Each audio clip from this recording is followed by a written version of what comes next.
damn fine cup of coffee.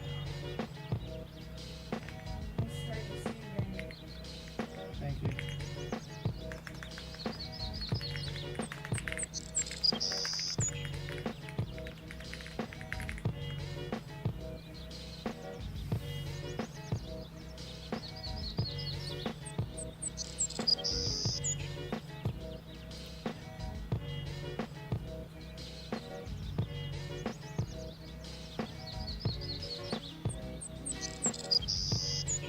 Hey guys,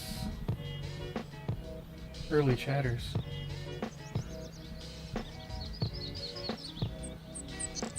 I'm gonna let you in on a little secret. Every day, once a day, give yourself a present. Don't plan it. Sweet. Don't wait for it. Just let it happen. It could be a new shirt in the men's store, a cat nap in your office chair, or 2 cups. Okay, it looks like Twitch is also working. No problem. Great.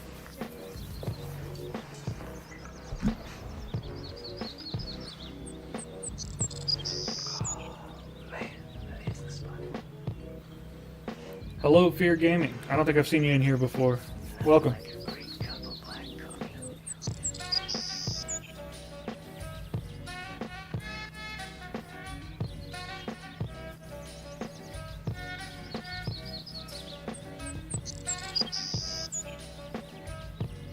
Copper from Discord. Ah. Welcome, welcome.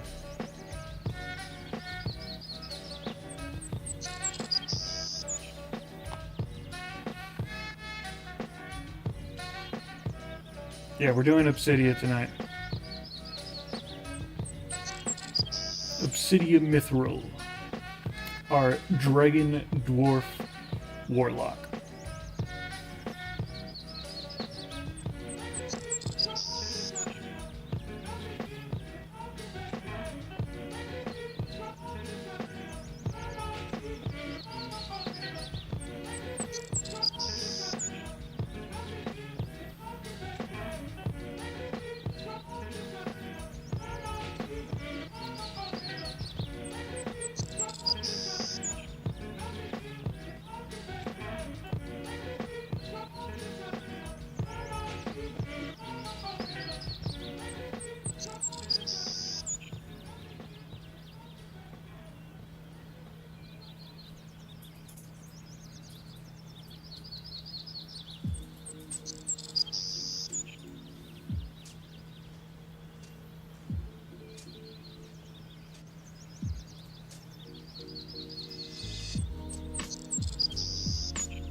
Jarl, refresh the stream.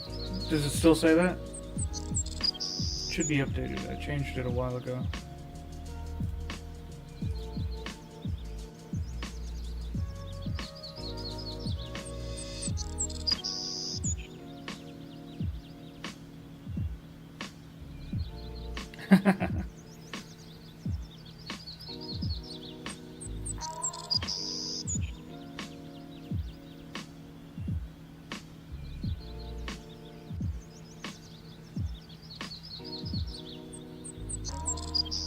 Okay, it looks like we're getting some flashing from the animation here. No.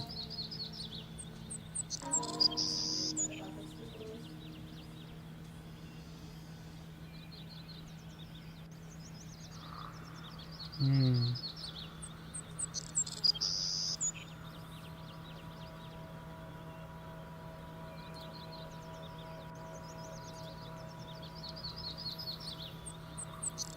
Well,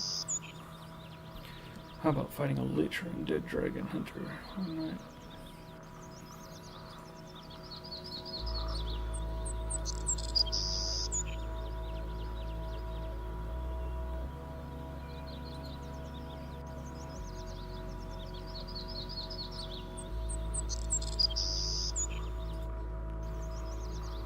See if that works.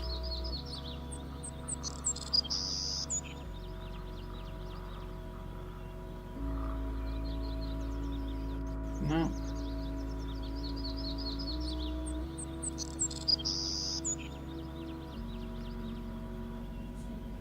Yeah.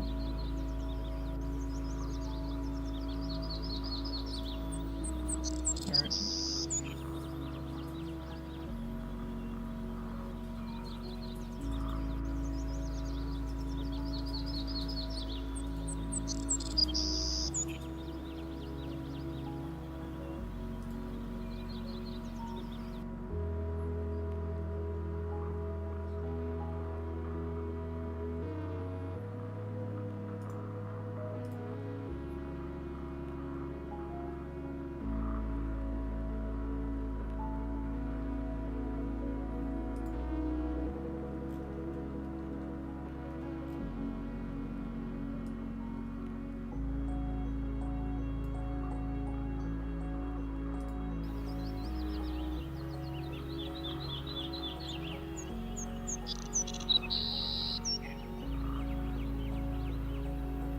Yeah, it's once it loops, it has a...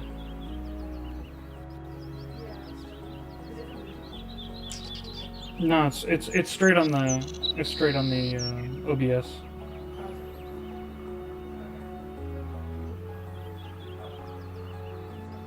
It reads correctly now. That's great. Good.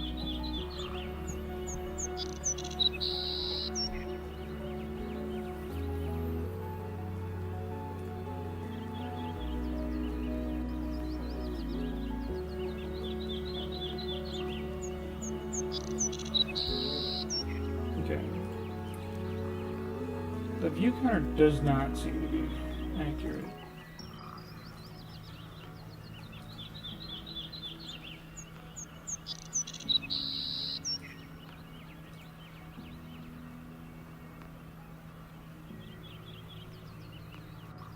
Oh, it updated.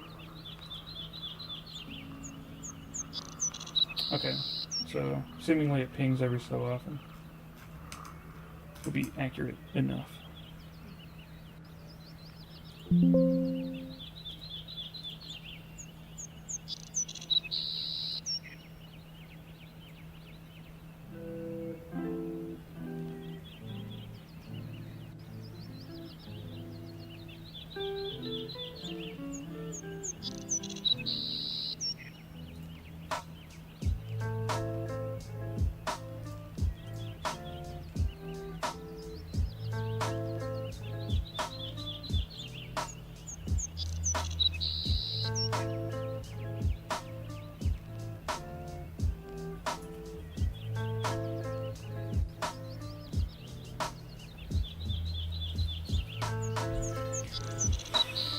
What's my favorite class in D&D?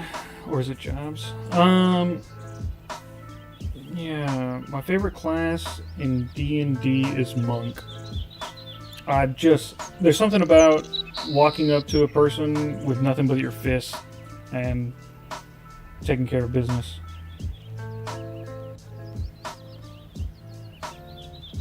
And you get to play it off as being like super wise too.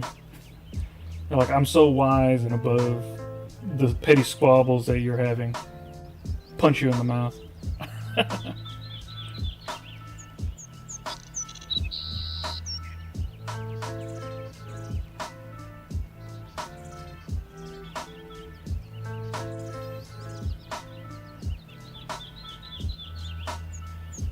I'm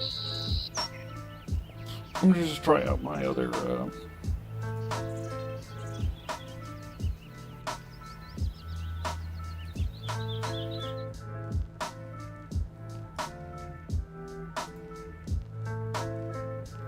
That works. I want to see if this one also stutters or if it's just that one.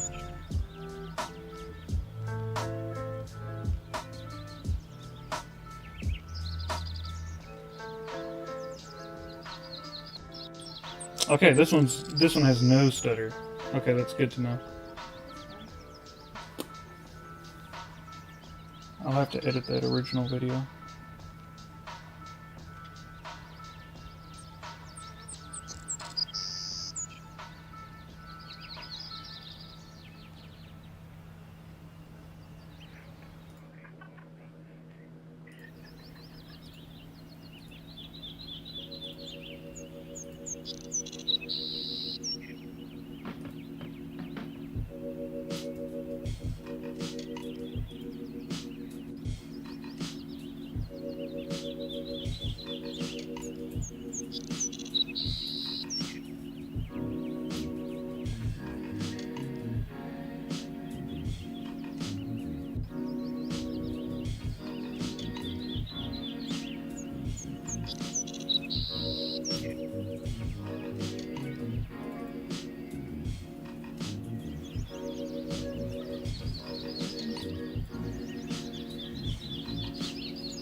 Okay, yes, it is just in the video.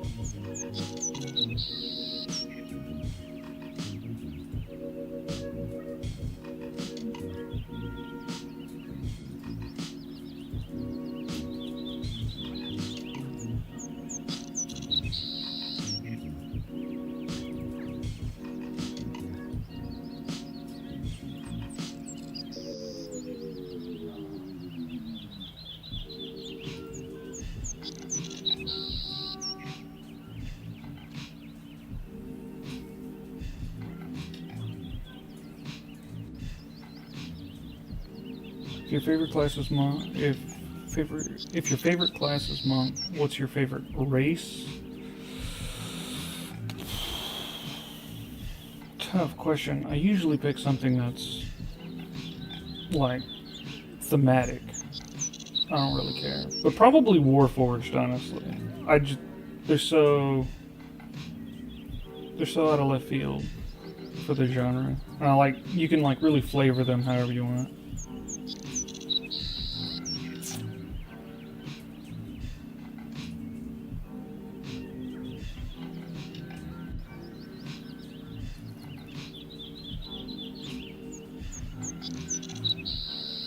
I thought that I had skipped the stream.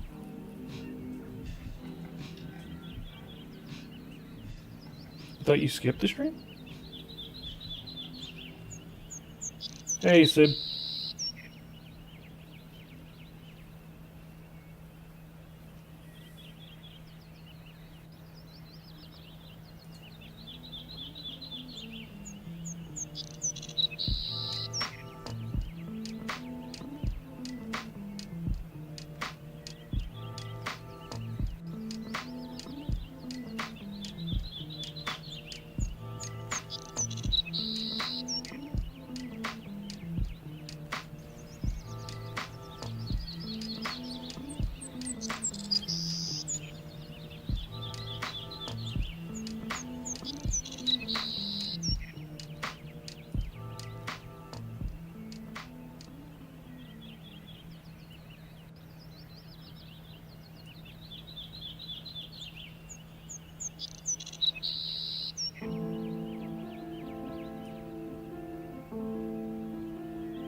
Never played Warforged. Warforged are fun. I think they're great.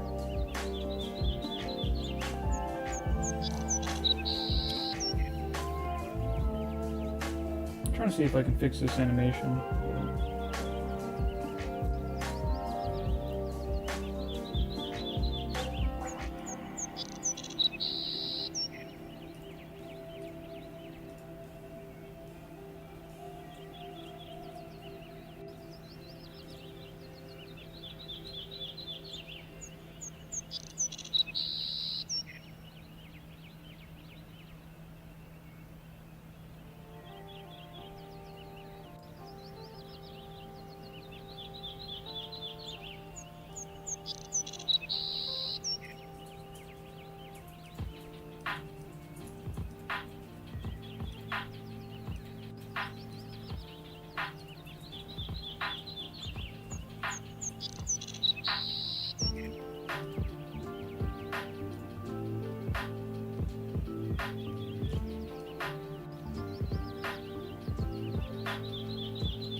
Oh, I have my speaker playing like right into the mic. Oh. I have my headphones playing right into the mic. But I'll also turn down the music as well.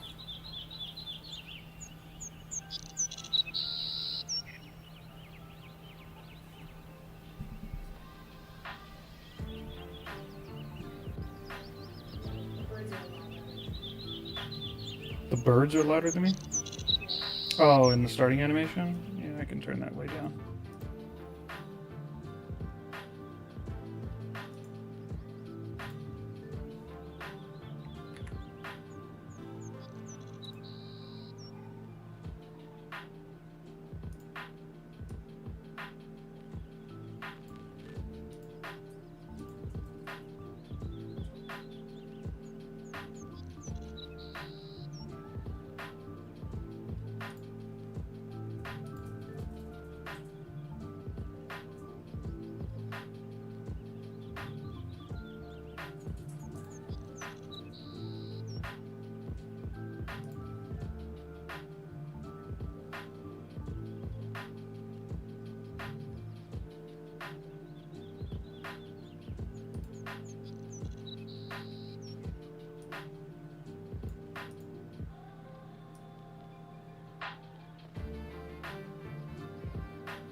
It's the same stream on YouTube and or on Twitch, either one.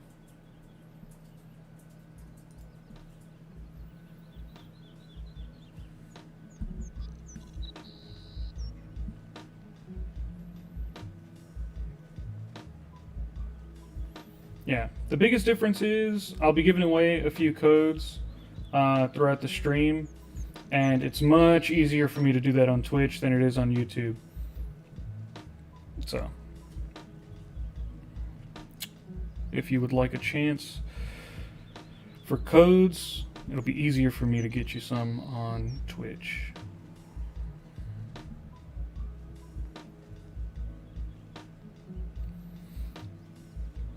At minimum, if you are on YouTube, you'll need to also be in the Discord, which you can find in the description.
Are the codes at the start or the end of the stream? Well, someone is getting a code at the start of the stream. And that person will be Bloody 3 Tears, as they were the first person in the chat.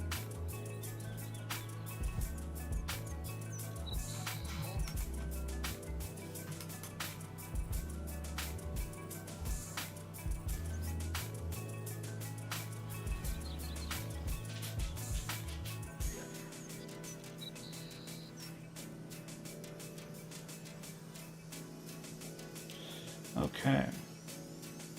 What time are we rocking? 4:31.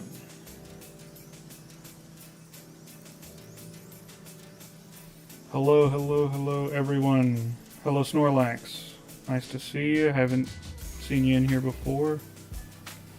All kinds of cookies.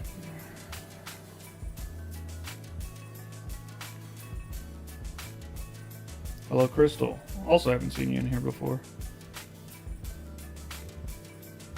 Didn't see an announcement pop up.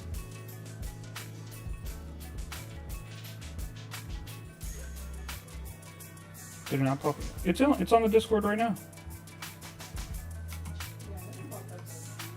There's a happening now on the Discord. Interesting. I'll post it in the streams that we're live now.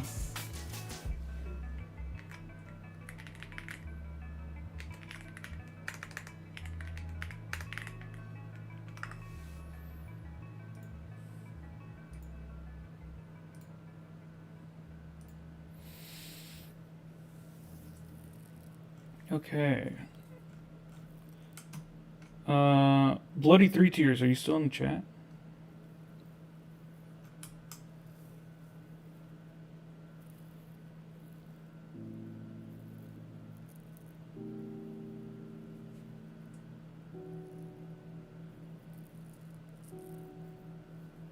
I was on YouTube. I'm Kiratron over here. Oh! Welcome back, Kiratron.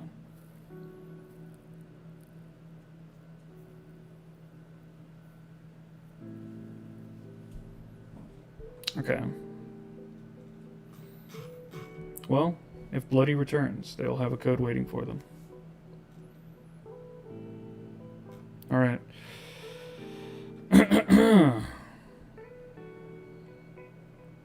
Just taking a second for people to trickle in. We've just posted that we're live in the Discord.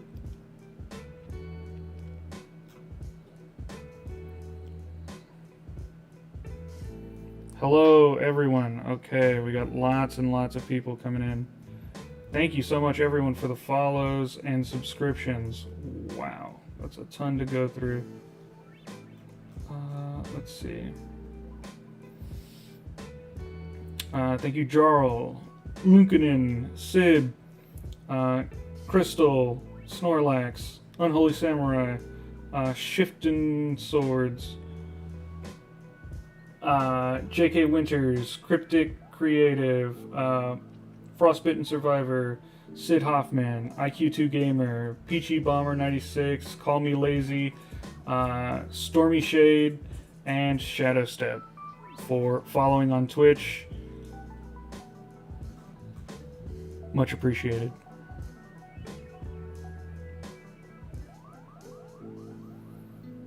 You can stream Twitch if you stream Twitch. You can stream Everweave if you'd like. That's no problem. Okay. It seems we got plenty of people in already. So, we are going to get started. Thank you everyone for joining. So, we are playing, not Branch, we are playing Obsidia Mithril, our Dwarf Warlock. Specifically, a Dragon Dwarf Warlock. Last time, just as a quick catch-up, we escaped from a blizzard, found in a cave with some monsters, used our deceptive illusion magics to get them to prevent them from attacking us, and then found some magical carvings in that cave that related to dragons in the past. They seem to have something to do with Tiamat. We later found out that this was a hatchery, the exact hatchery that Tiamat, our patron, wants to use to bring forth her brood into the material realm.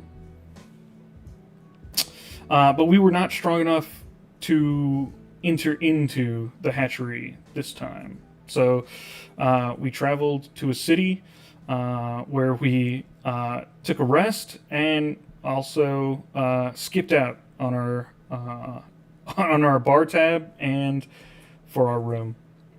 Pickpocketed some guards, headed into the forest, fought a giant maniacal bear like creature, harvested it for parts, and then and now we're making our way through the Frostfang Pass.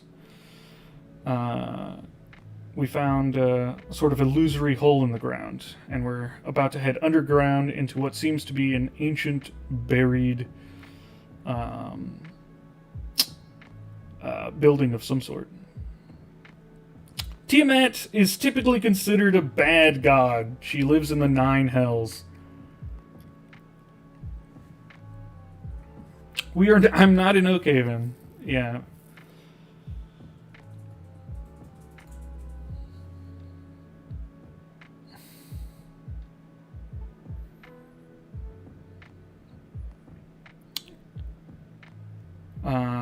And one last thing. This game is meant to be a little bit funny, a little bit dark fantasy, and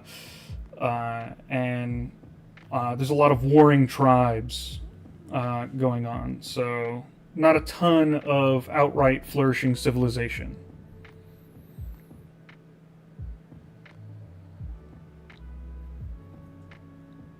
The other dragon god is Bahamut, the Platinum Dragon. He is a god of justice and righteousness.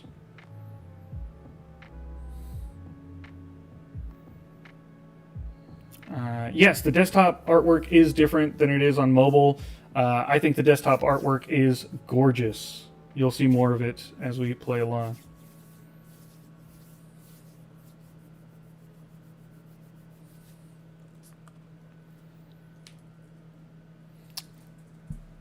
Yes, everyone's free to make their own live streams if they would like. All right. Here we go.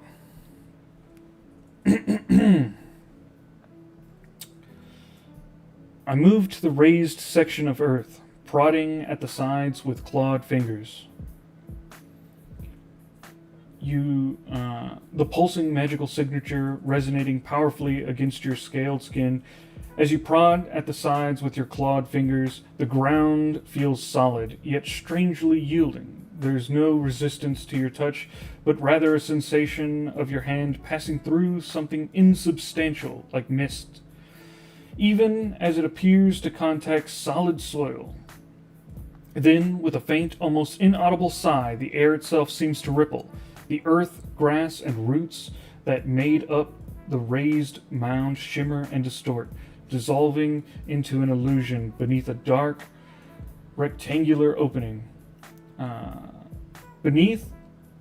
A dark, rectangular opening appears, framed by ancient, smooth-cut obsidian blocks. A set of broad, worn stone steps descends into the gloom, carrying with them the cold, dry scent of undisturbed antiquity. The entrance to the long-buried structure, the heart of the colossal dragon outline, now stands revealed, inviting you into its forgotten depths. Yes, this is the website version. You can find it at play.everweave.ai. It's also in the description on the YouTube side. I don't remember if I added it to... I think I may have forgot to add it to the Twitch chat. Let me see. I'll put it on there right now.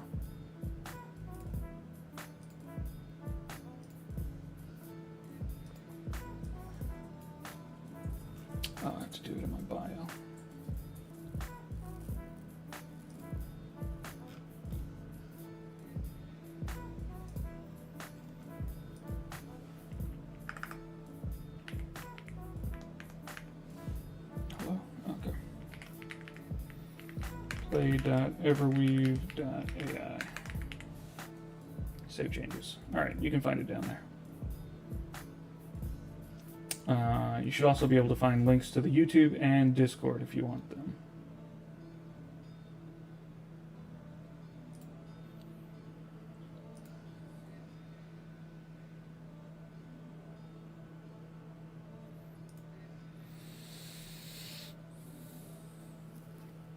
All right.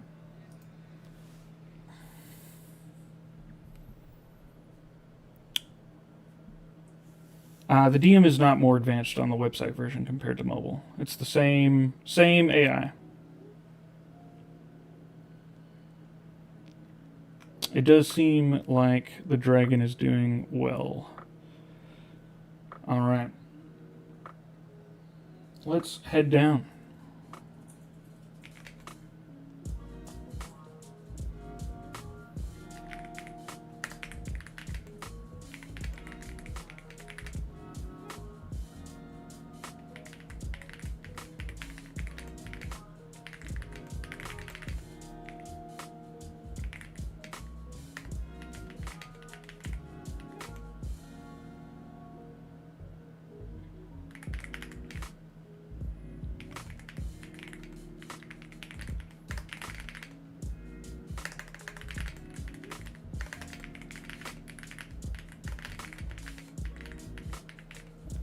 I shoulder my pack and prepare myself to head down the long, steep steps below.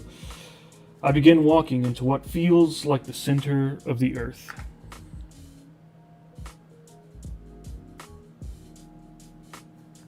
Yes, there are plans to add more classes. We plan on adding all of the base classes, so no Artificer. But yeah, more classes, more subclasses. To the game. There's still a lot we want to add to the game. Also, if anyone's curious, if you think your question has probably been asked before, in the Discord, under our FAQ page, there is a transcript of a Q&A we held last week, which has all the latest information.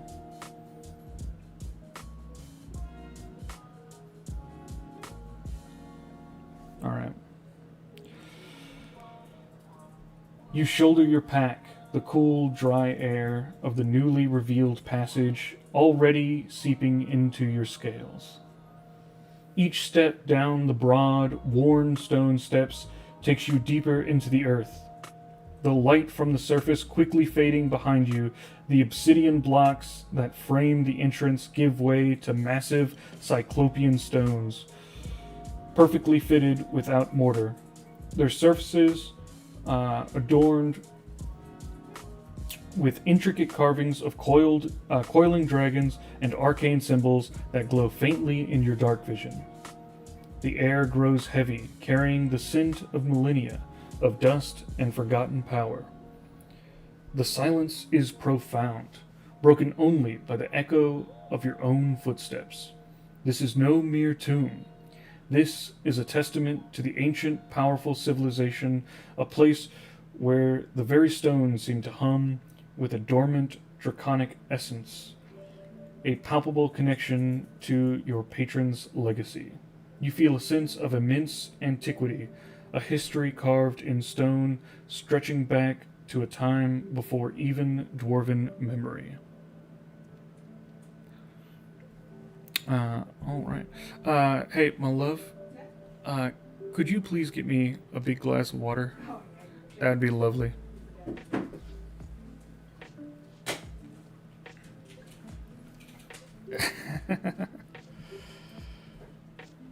All right.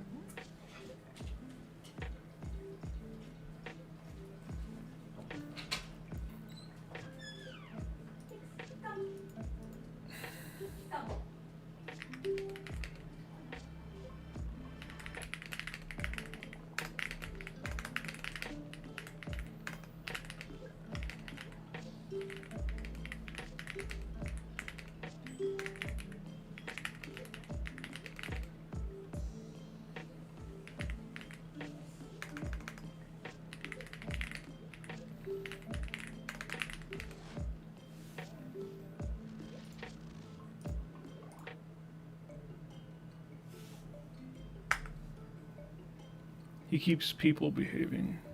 The true hero of all time. Oh, I see.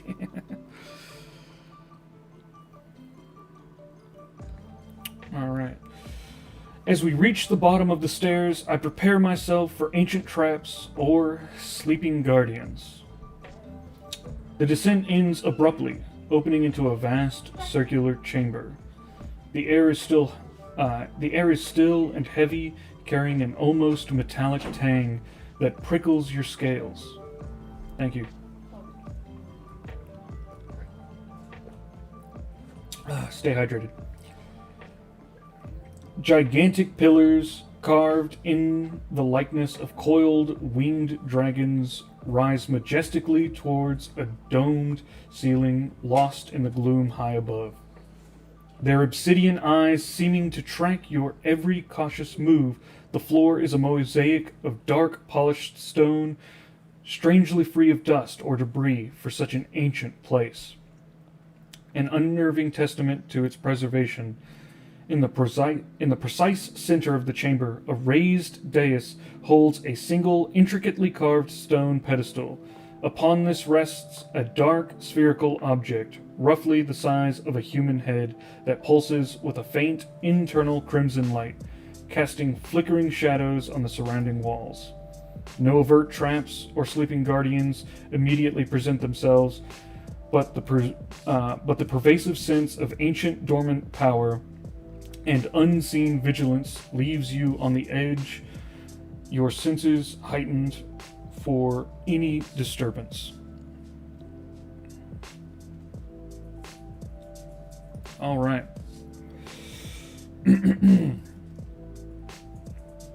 Yeah, so a dark spherical object, head-sized,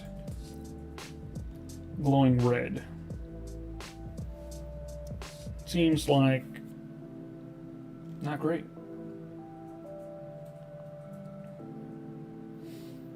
That seems like dark magic. I could probably use it.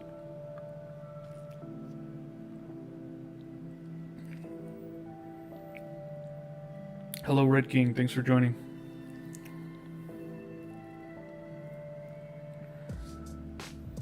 We were playing Obsidia, random abnormal. Try to open it. Try to open a sphere? I don't know if it has a seam. I will say, I will prompt the DM to be less verbose. I want slightly shorter paragraphs. I know plenty of our users like longer paragraphs to get their money's worth, but I prefer maybe about 4 or 5 lines. Someone is always saying lick it. I don't think that's the greatest idea. Needs a baby dragon egg. Maybe. Could be a baby dragon egg. That'd be great. It may be something I would think of too. So we can always try. Alright.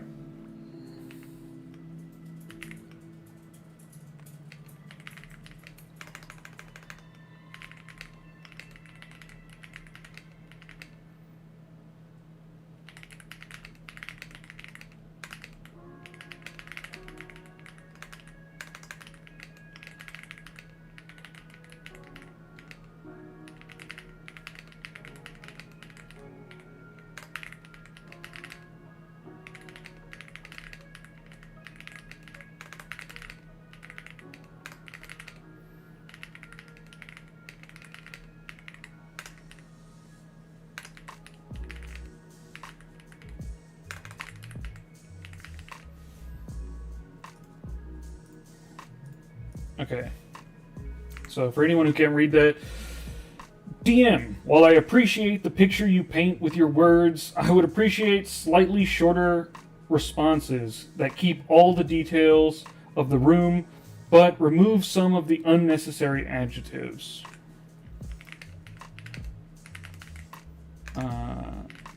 In the future, structure all responses this way. Thank you. Tell your DMs, please and thank you. They don't have feelings, but they will give the same energy that you give them. So if you're rude, they'll be rude back. Warm it with your heated breath. I think we're going to try and see if it's a dragon egg first. Someone mentioned we need a dragon puppy. I agree. It would be great if we had a dragon puppy. I think everybody wants a pet dragon.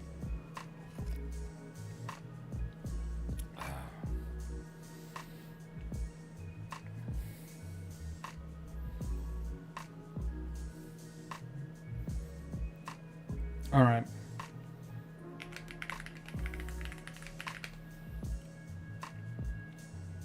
I move towards. Did it say it's just dark? Yeah, it's just dark. The dark orb.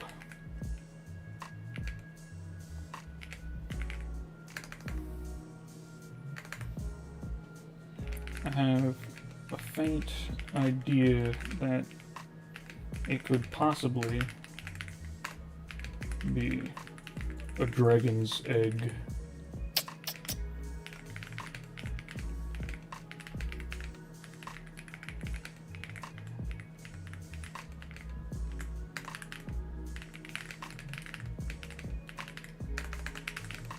I would like to use my draconic knowledge to determine if that's true. I want to say knowledge / heritage. Maybe it'll give me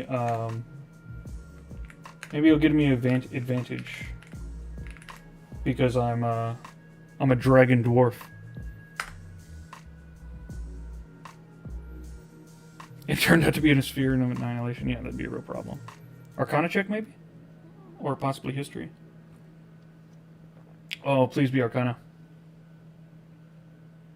Hey, that's what I'm talking about.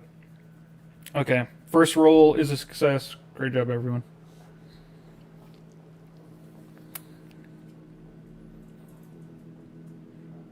I know, someone's always screaming to eat it or lick it.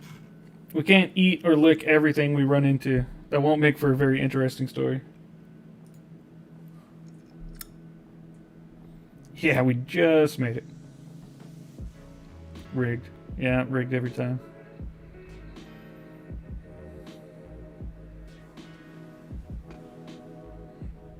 That's true. My first roll wasn't a natural 20 this time. All right.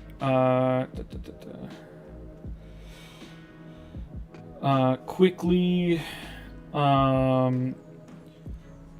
Colton, Sammy, Derkarsh, Lavender Scone, CD Hoff, Jacob J, Green Fam, Tinchas, and Twixes, and Grimal. Thank you all for following. And Adrian Silva and Cameron Bailey, thank you for the subscriptions. Kakudi and Ruske and Morta, the Kid of Death, all thank you for following as well. I appreciate it. Alright. Oh, I forget the chat. The chat doesn't like it whenever I'm off the screen. Okay. Chant your patron name over it as you warm it with your heated dragon's breath. Maybe. We'll see. You move towards the dais, the crimson light from the spherical object pulsing in rhythm with your own heartbeat. As you reach the pedestal, you extend a hand, focusing your draconic essence. The moment your scales near the orb, a profound recognition washes over you. This is no mere relic, but a dragon's egg, ancient and potent. With your connection to Tiamat thrums, confirming its lineage. It is a black dragon egg, dormant for millennia, yet brimming with suppressed life. The crimson glow is not a trick of the light, but the faint pulse of primordial magic, a slow, steady beat of elemental acid and ancient darkness. It resonates with a deep, unsettling hunger, echoing in the destructive power of its kind. You sense it awaits a specific trigger, a confluence of energy or purpose, to awaken its slumbering inhabitant. The air around it crackles with raw, unbound potential, a prize of immense power hidden within these depths.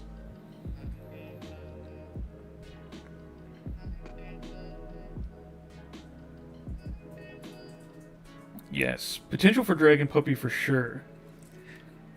Ideas for how we could awaken it. I plan on awakening it, Fear. I plan on doing so. But how are we going to do it? Hello, Shadowmare. The stream is scheduled to run until 7:30 PST. So about 2.5 hours more. Ask Tiamat. I don't know if I want Tiamat to have control over it. Sing an ancient lullaby. Let's try and get it before we name it. We sacrificed the souls of 7,000 vampire spawn.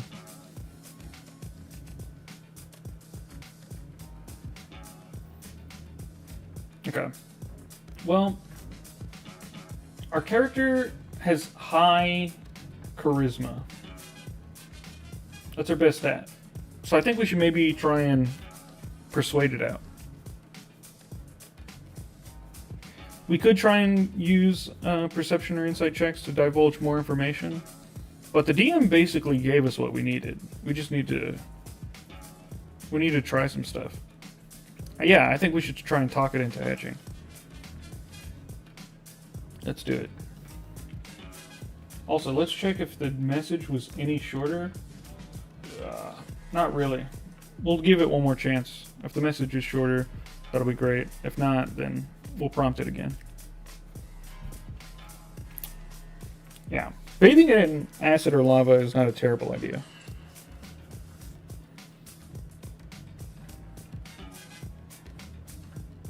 Yeah, pretty please, exactly.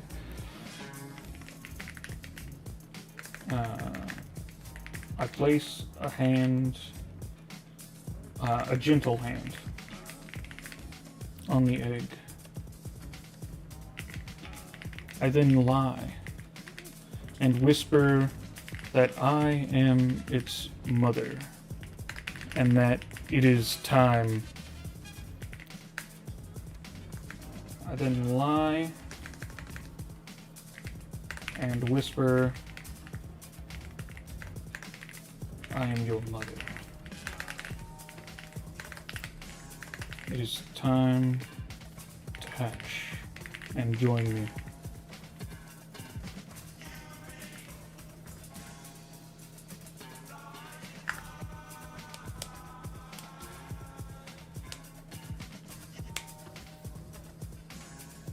Intelligence? No! We try to work for that deception check, but I think it's giving us Arcana. It says, nah, this is magic. You can't just talk to it. You gotta do magic. Natural 1. Oh no. Yeah, it was Arcana, for sure. Well, this could be bad.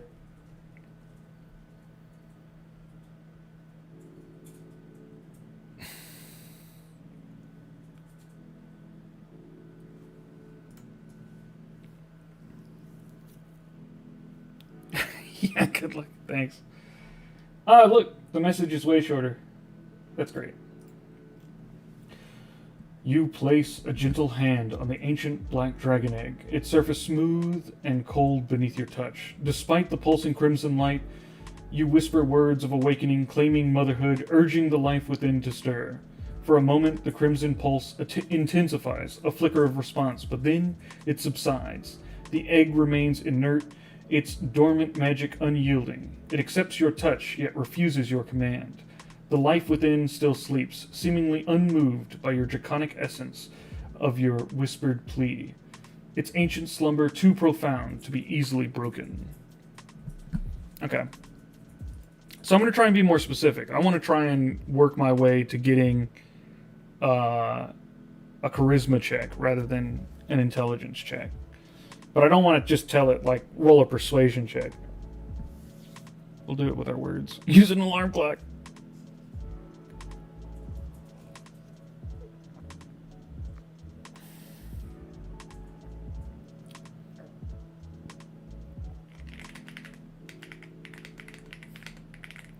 Using the tone of my voice more than the magic of my words,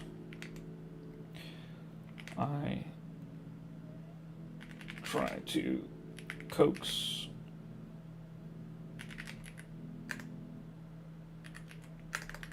the wormlings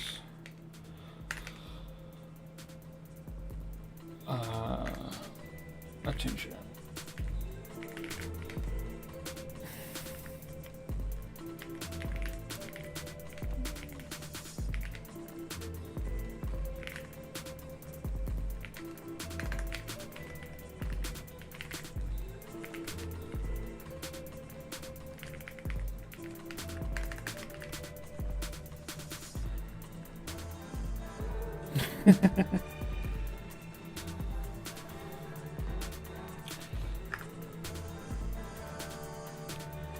Jack, we will not be eating the dragon.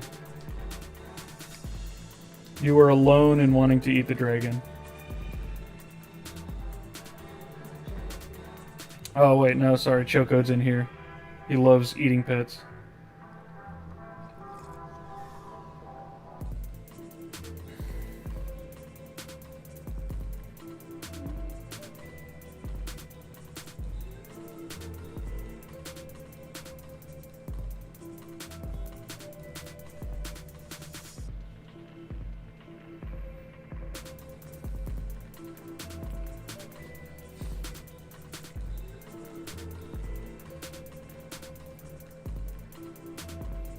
Another intelligence check. Damn it.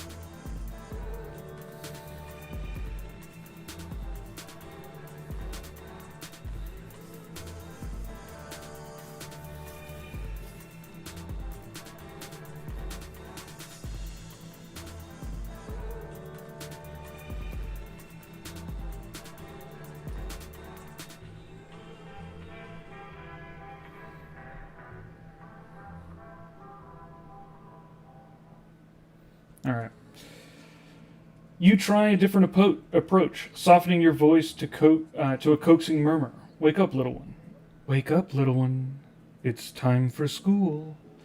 The words, though devoid of overt magic, carry a certain resonance in the still chamber. Again, the crimson light within the egg flickers, perhaps a mere coincidence, perhaps a subtle acknowledgement of your presence. But it remains unresponsive, stubbornly locked in its ancient sleep. The silence that follows your plea feels heavier, emphasizing the egg's defiance. It appears mere words, even from one such as you, are not enough to break its millennia-long slumber. Okay, for those who aren't aware, I have magma breath. Do we think we should coat the egg in magma?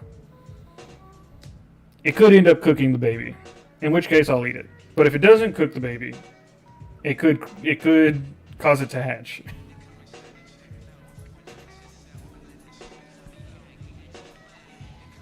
I see one no, but I'm seeing some more yeses. Okay. I think the yeses have it.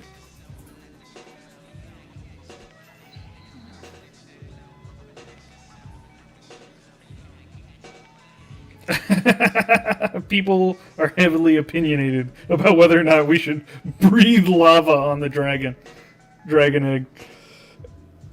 Alright. We've brought the community to its knees. They've been torn apart. Alright. I'm gonna try and help out the dragon lovers though, okay?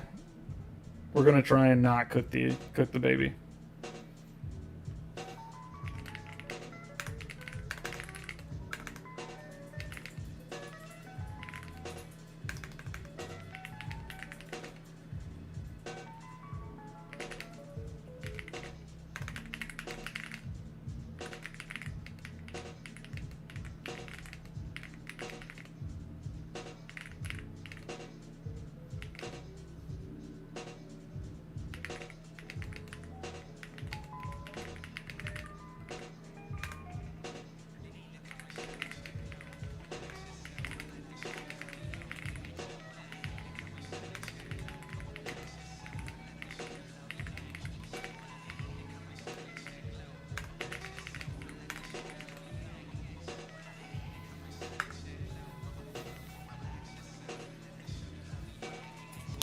God, it keeps giving us Arcana checks. Hey! But we got it. It turns out breathing magma onto eggs is actually magic. That's how magic works. I'm basically a wizard. Well, I guess I am. I'm a warlock. But I get it from my from my race. Okay.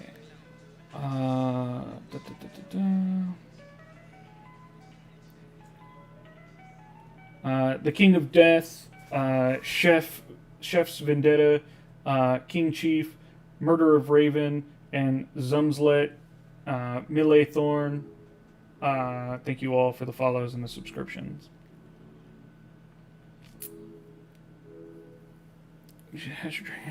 Eat some spicy chili beforehand, that's right.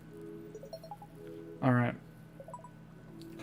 Remembering the primordial heat needed for draconic birth, you take a deep breath. The magma cracks on your scales, glowing brighter. A thin, controlled stream of molten rock, hot and shimmering, flows from your mouth, gently caressing the surface of the black egg.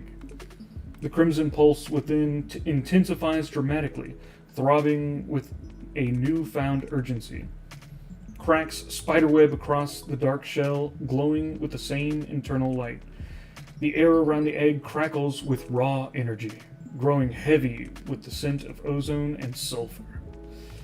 With a final resonant crack, the shell splinters, revealing a small, wet, obsidian-scaled wormling. Its heterochromatic eyes, one pink and one purple like your own, snap open, fixing on you with an ancient, knowing gaze, a silent acknowledgement of its true mother. Sometimes you gotta take a risk. I'm a mother now.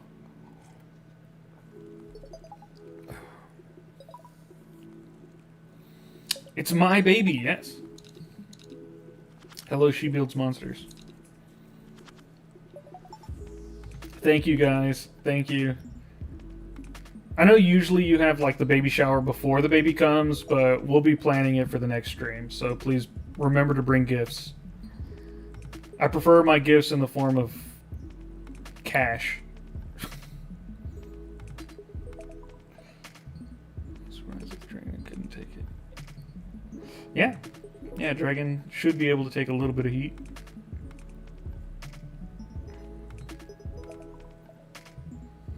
Benedict is a good name.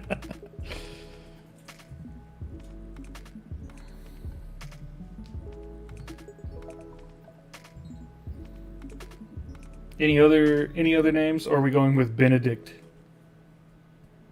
We do have currently the theme of the game is Viking names. So if someone thinks of a better Viking name for the dragon, then we could use that as well. What about child support? It needs V-Bucks. Get my baby V-Bucks now. It's going to be the best Fortnite player around. Deimos. Is it male? I don't think it's decided yet.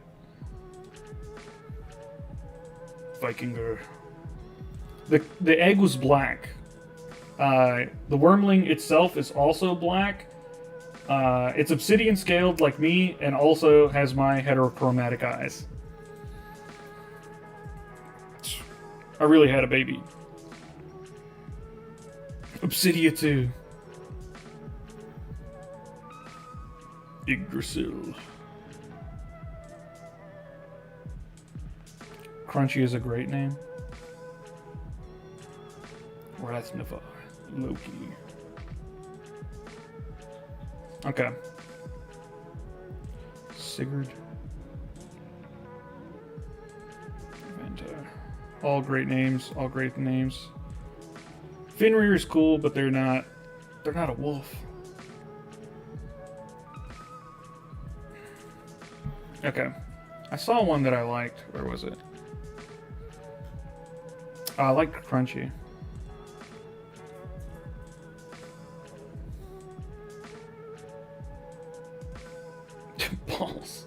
don't think so. Skull.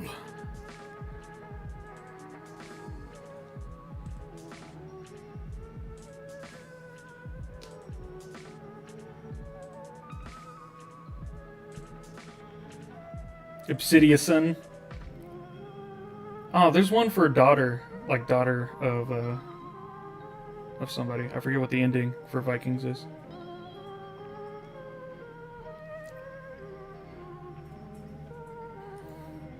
Jormungandr? No. What's the name of the serpent? I can't remember.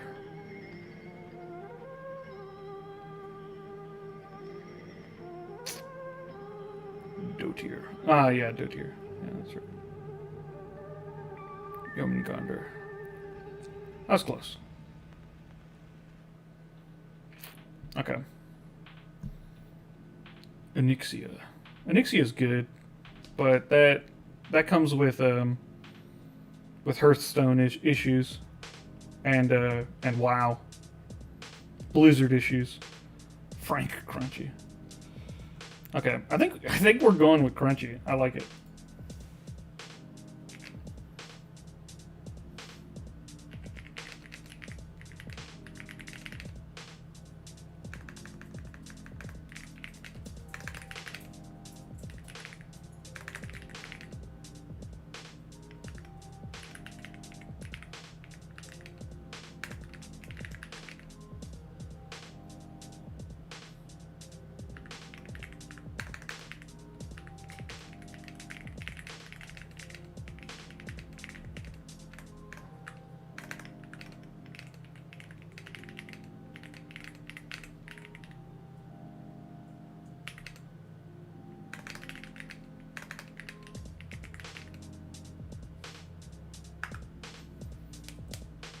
Baby Crunchy, yeah. Not to be confused with Crunchy Baby.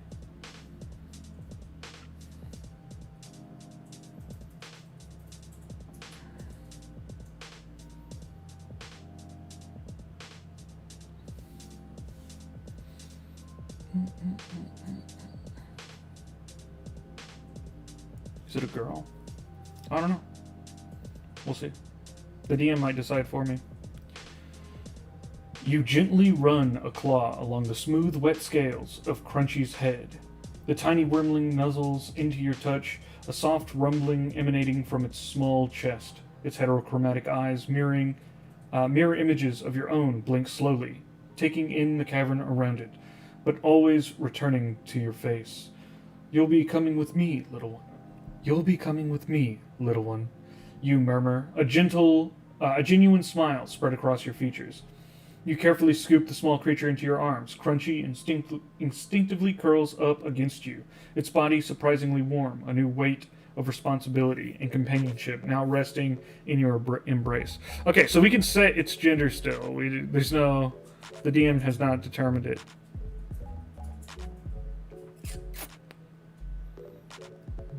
Do we want a baby boy or a baby girl? Good night, Peachy.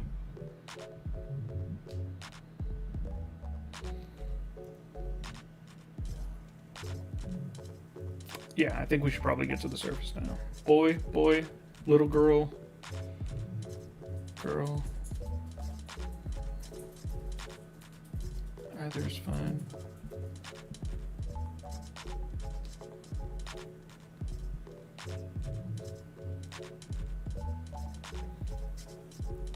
Crunchy is a beautiful name for a baby girl.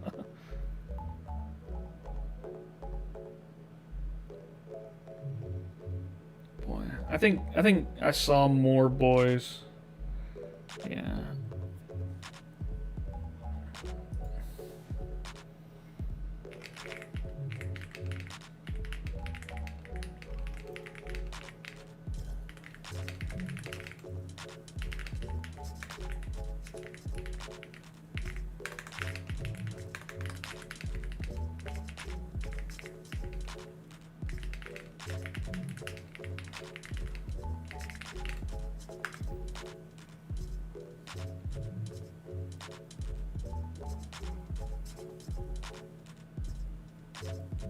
You're torn. Crunchy chick. Imagine calling your baby Crunchy. Ask the DM to make it a gender reveal party. I don't know if I want to be burning down any forests here. We're too close to the forest. We literally we're like on the edge of it.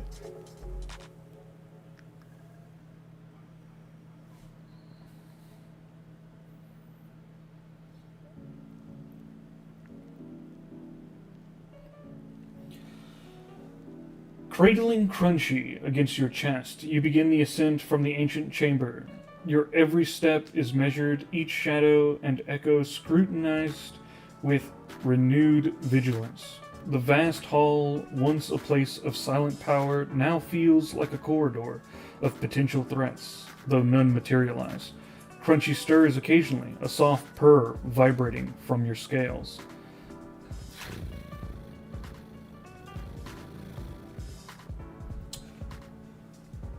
A comforting presence amidst the lingering mystique of the ruin. You emerge from the obsidian entrance, blinking as the daylight of the grassland greets you once more. The warmth, a stark contrast to the cool depths you've left behind. The world feels different now, larger, and infinitely more dangerous with your new companion.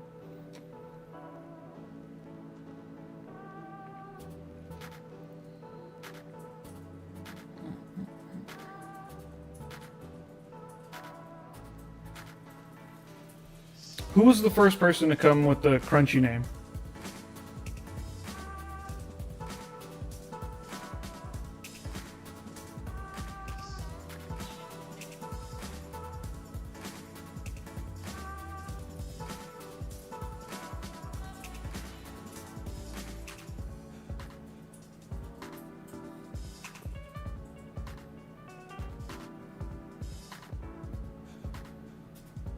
Zumlet?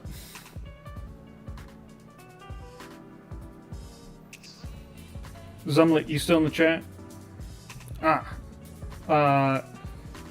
You are on Twitch. Zumlet, for deciding the name of my new child, you'll receive a code.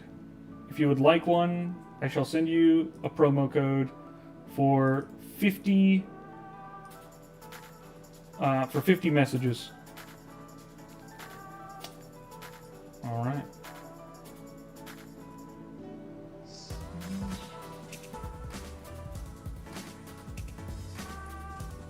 Let's see if I can find you in the chat here. Somewhat whisper. There you go.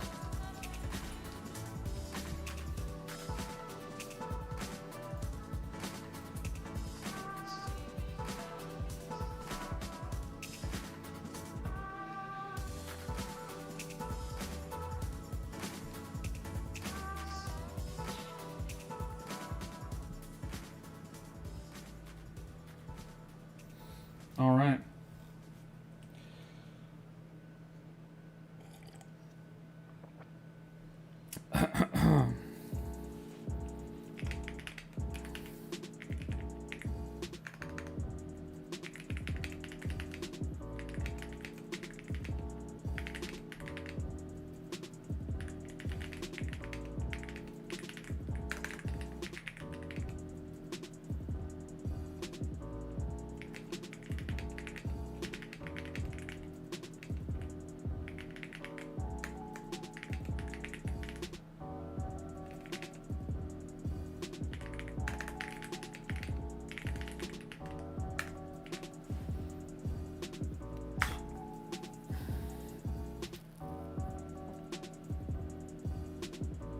Hello, fangirly book.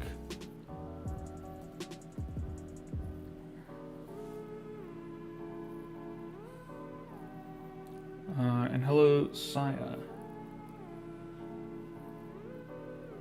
Thank you, Maid, Marion, and Saya Akamaru for the subscription and the follow.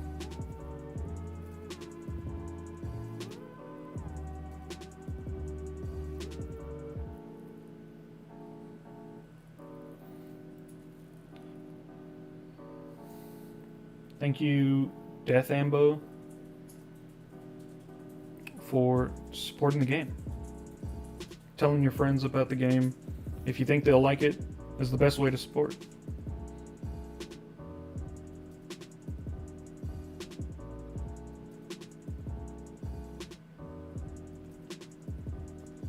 Sorry to hear that, Chad.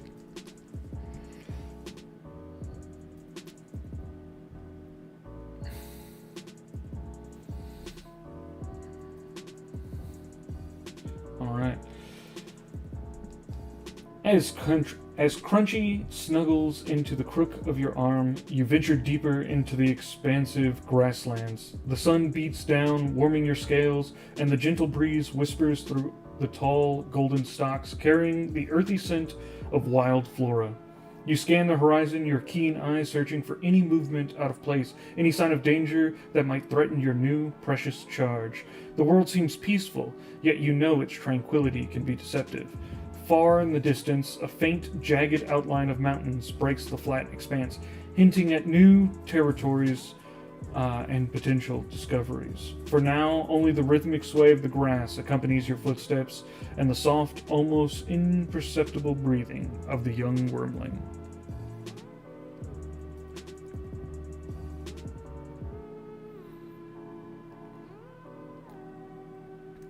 If I keep mentioning Crunchy in my messages, it'll increase the chances that the DM will not forget about Crunchy traveling along with me. And so if I don't mention them in some of my later messages, the DM will just tell me what they're up to anyways.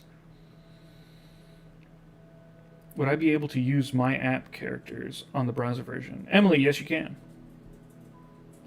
You just log in with the same account.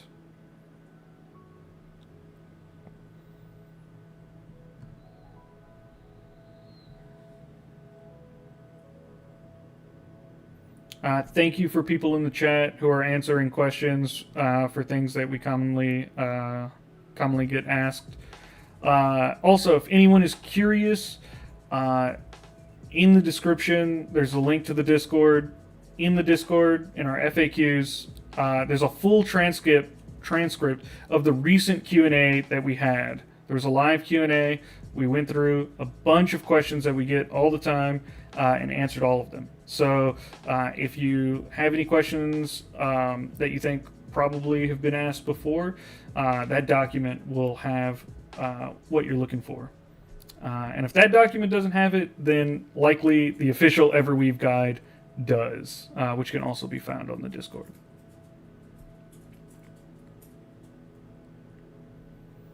All right. Illyrion Misthaven, thank you for joining the stream and for following.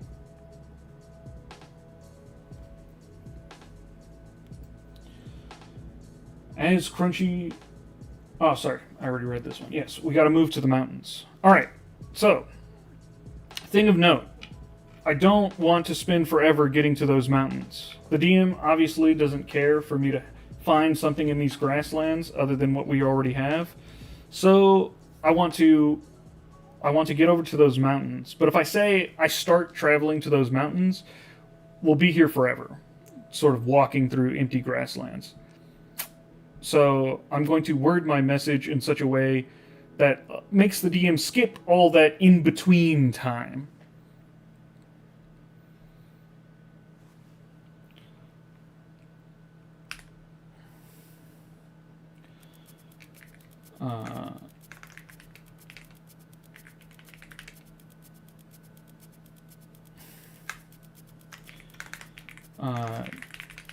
Knowing the mountains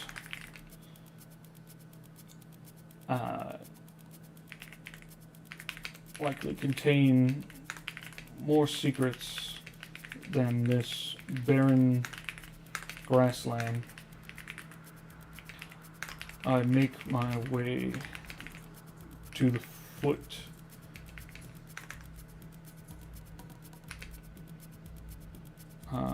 of the mountains. As I finally arrive, I take a look around to see the immediate points of interest.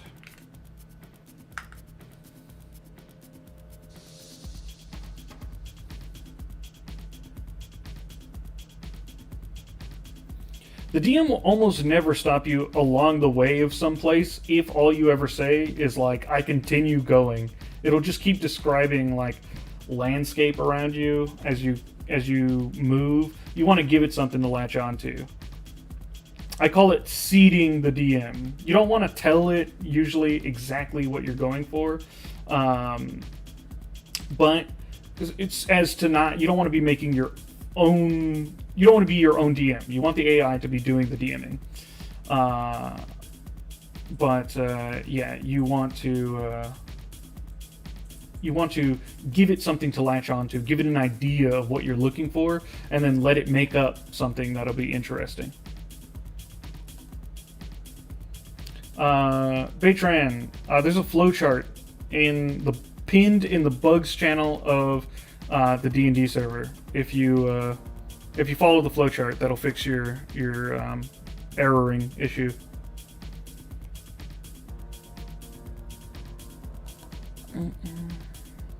All right, let's see what's happened. Did we get there?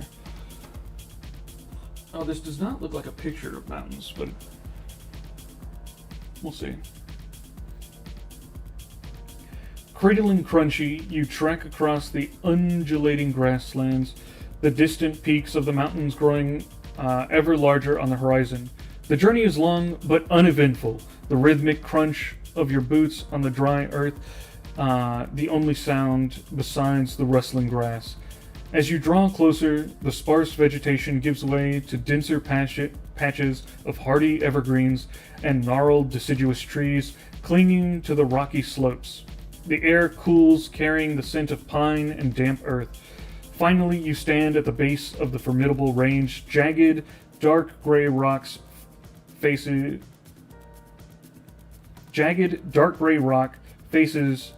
rise sharply before you, scarred by ancient glaciers and worn by countless winds. To your left, a narrow, shadowed gorge cuts deep into the mountain, choked with the dense ancient pines. To your right, the foothills roll into a more open, rocky expanse where scattered ruins of what appear to be ancient watchtowers jut out from the scree. A faint wisp of smoke can be seen curling upwards from somewhere within the gorge, hinting at recent activity.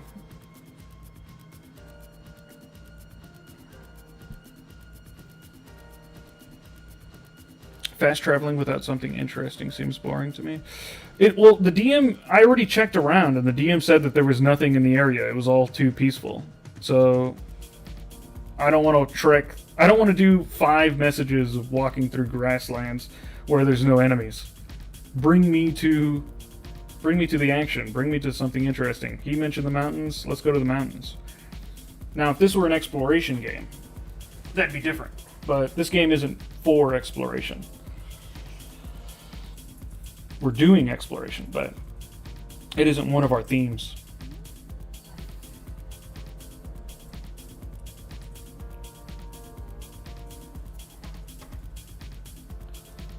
Alright, so what are our options? To your left, a shadowed gorge.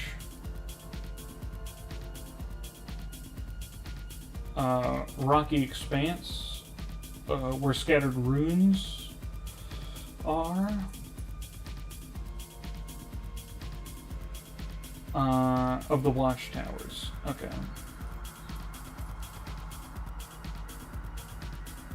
Oh, and there's smoke in the gorge. I want to check out the watchtowers, and then maybe we can go to the gorge after. Yes, I think ruins is the choice. I agree, Dr. Grimley. Scattered ruins seem promising. I agree as well, Death. Alright, let's do it. Fly. I don't have wings.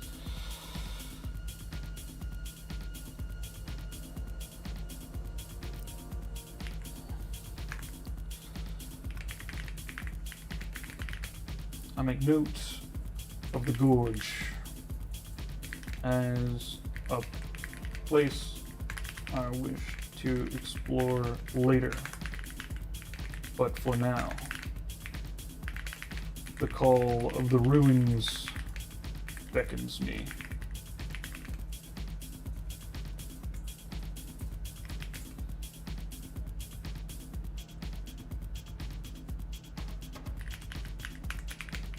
I stretch my limbs from the long walk and then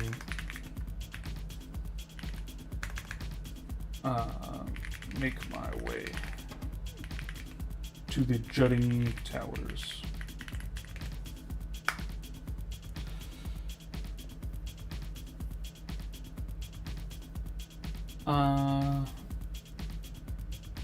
Demonia Draconis, Kitsune Kama, A Fanatic 76er, and Zeppelin Thunters. Thank you all for subscribing and following. What happened to his wings? I don't have wings. I never had wings. I'm mostly a dwarf, but I have draconic scales and a breath weapon.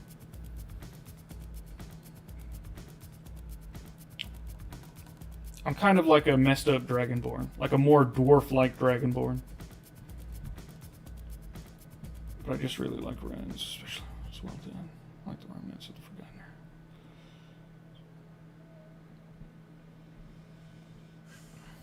Thank you for streaming on your day off. No problem.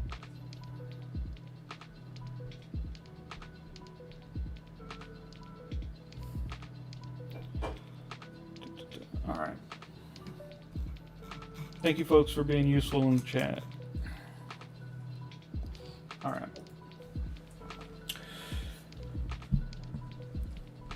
You cast a glance towards the smoky gorge, filing it away for future exploration.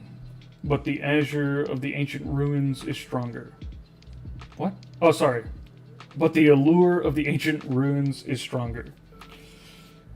After a quick stretch, you shake off the stillness from the journey.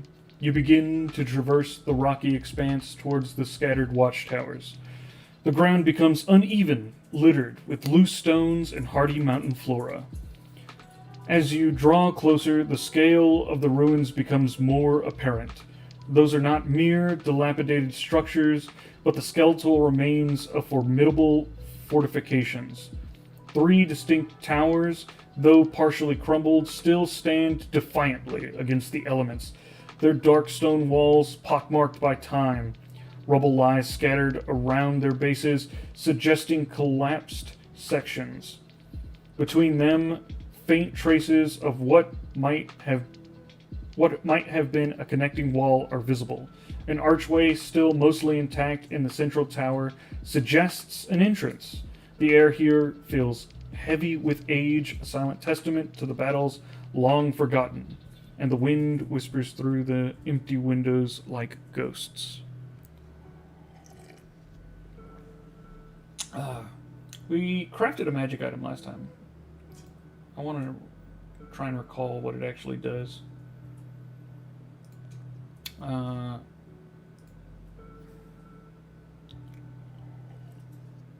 Oh, right. Intimidation aura.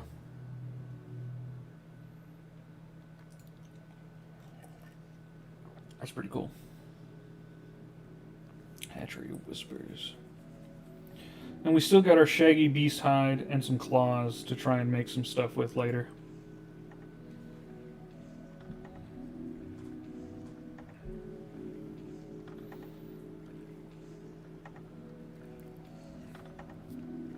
Yeah, I think we'll try and get story reasons for Crunchy to grow and gain some size and power.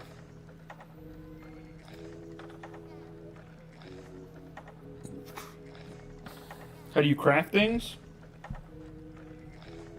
You just say that you do. You try it. You'll likely get a skill check. If the DM thinks it's reasonable for you to do, and you pass the skill check, you'll create something.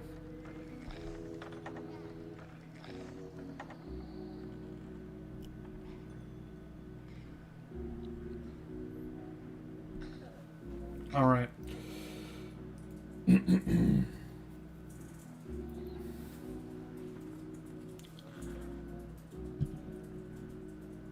All smoked out. Thank you for the follow. All right, so I think we should head into the tower. That seems like the thing to do. It's in the description, Kitsune-kama. I have designed this speaker to amplify my thoughts so people will quit asking me for sandwiches. That should work, right? I don't know what you're talking about, Space Ghost. Go ahead, my show is... Hold on. This song has too many words. All right. A necklace of lattes would have been better. It was cold in the Frostfang Pass, but it's not so cold anymore. Maybe it will be up the mountain, but at least not now.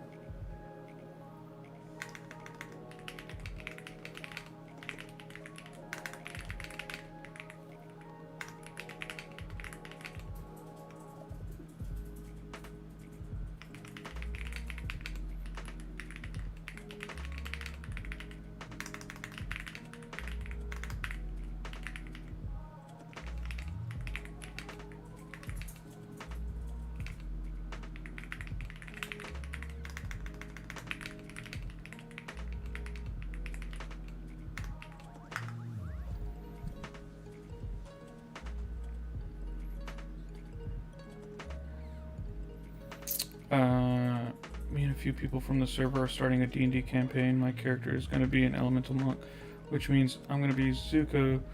Just thought you would like to hear that, or something, I don't know. Yeah, I saw people putting together a campaign. There's been a couple of campaigns built from the server, which is always great to hear. We want people playing more D&D, right? That's the point of the game. We want to get people interested in playing more D&D, get them together. Or any TTRPG, not just D&D.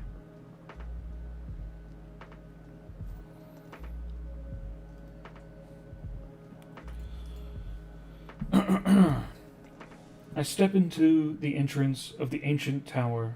Feeling my scales brush the stone door frame, I wince as I look around for signs of life.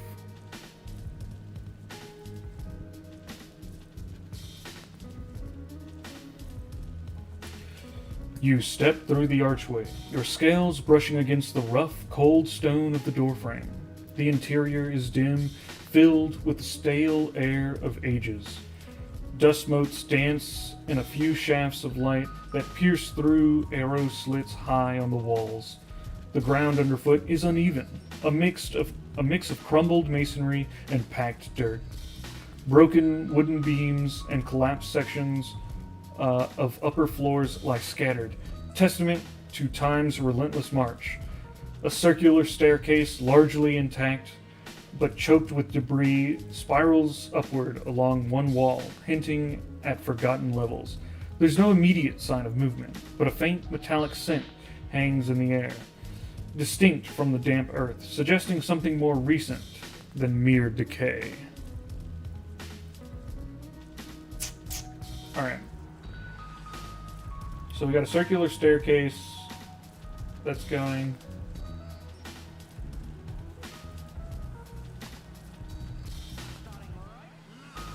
That seems to be our main place to go. We'll have to try and climb over the debris. I'm not a very strong character. We have decent dexterity though, so we'll try and do acrobatics.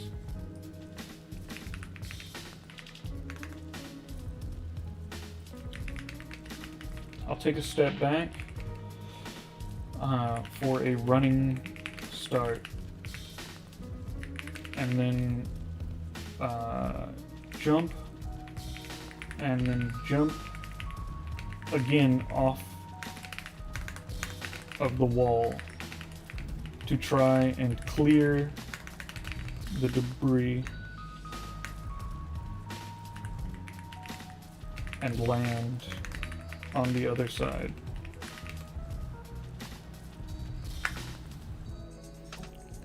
Well, if we climb it, it's going to be an athletics check. And it was an athletics check anyways. It took my jump as an athletics check. I was hoping for acrobatics.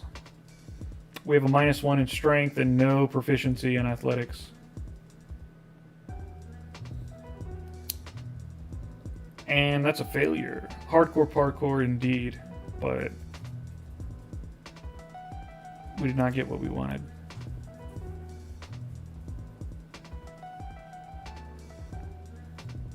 I think we're level 3, actually. I don't remember. We might be level 2. We are level 2. Twig. Twig is level 3? No, it's Branch. Whoa. Mixing up characters left and right. Honorary Ninja? I don't think so. I messed up. Try to do a cartwheel over it. Yeah. I should have said a flip. You take a few steps back, gathering momentum, and then launch yourself forward, aiming for the opposite side of the chamber. Your powerful legs propel you upwards, and you push off the crumbling wall. For a moment, you seem to hang in the air, but the debris is more extensive than it appeared, and the crumbling stone offers less purchase than you hoped.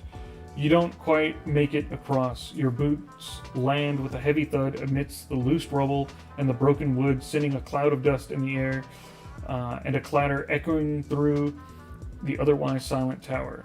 You didn't clear the obstacle, and the noise is significant in the stillness of the ruins, potentially attracting unwanted attention. Alright, I'm going to check for Crunchy's safety.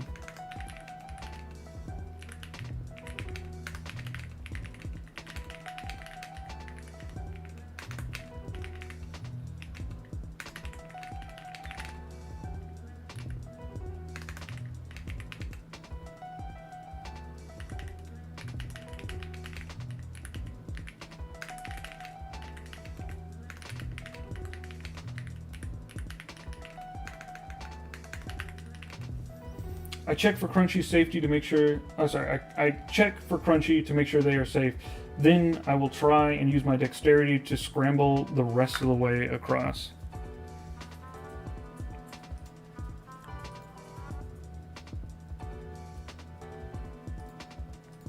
Okay, we got a dexterity check. Natural 20. We did it, guys. I don't know if I'm going to be doing something with the Twitch points. I'll probably do something in the future, but as for right now, I don't have any plans. Yeah, if people have ideas, I'm open to them, but I don't want to necessarily make them specifically for codes. I want those to be a little more random. Scripted. My mod always calling me scripted. Got 'em, boys. Rigged as always. Yep. I do get at least one natural 20 per stream.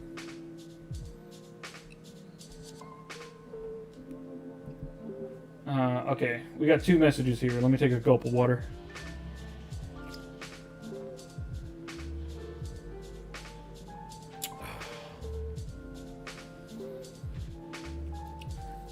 I play a dwarf barbarian named Keg, killing cultists. Robert.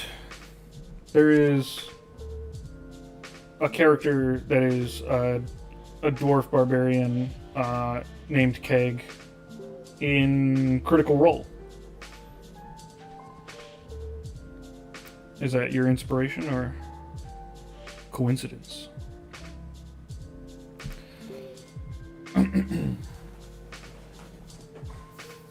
Your first thought is for Crunchy.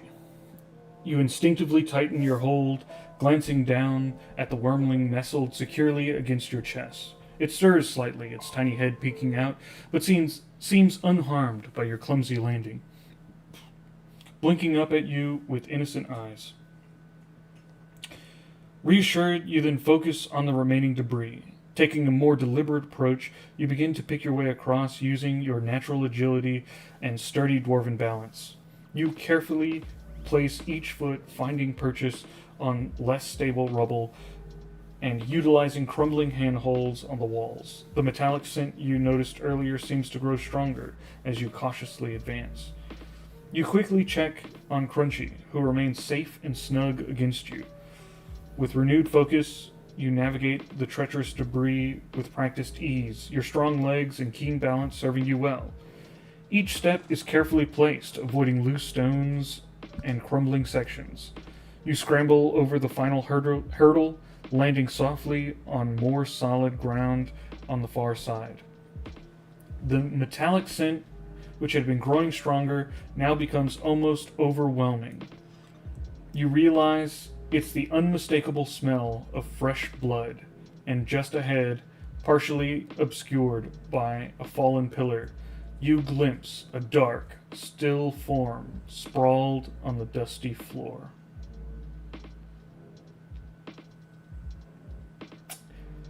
Okay, so it seems like we were smelling that coppery iron smell of blood,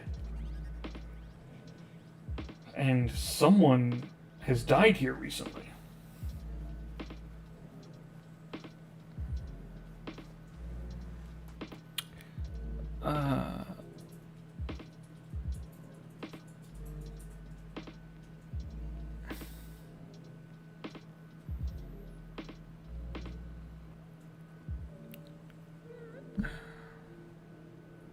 Twitch drops for special dice?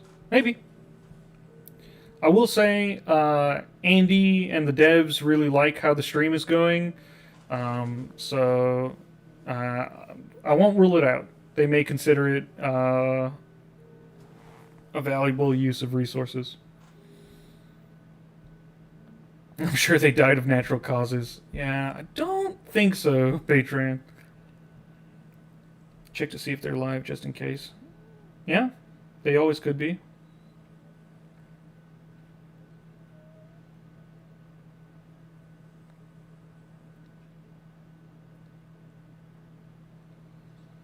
How big is the Everweave team? It's very small.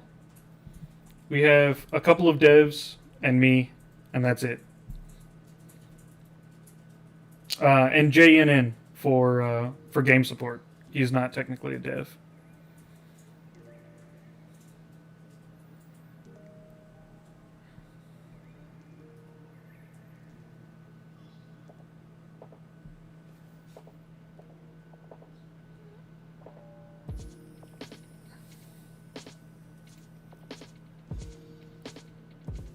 Okay. I think I like the idea to check to see if they're alive.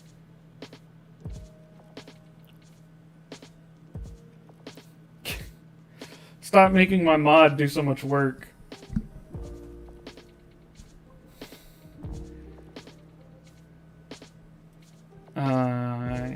Maybe when you crashed you could have knocked rubble onto them. Maybe it's my fault? Maybe. That's pretty funny. Alright.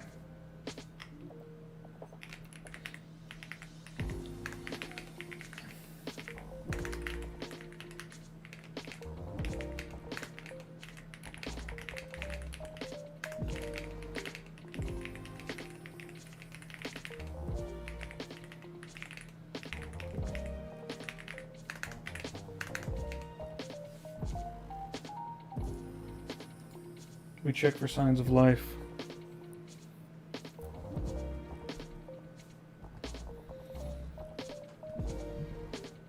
If you guys keep sending them, I'll tell her to just start getting rid of them.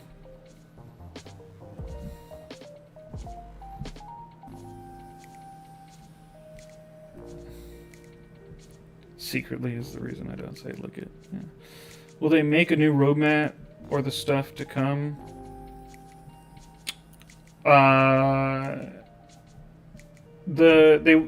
We won't design a new specific roadmap, but I'm going to be doing updates about every 2 weeks for the game. The first update was during the Q&A, but so expect another one in about a week or so.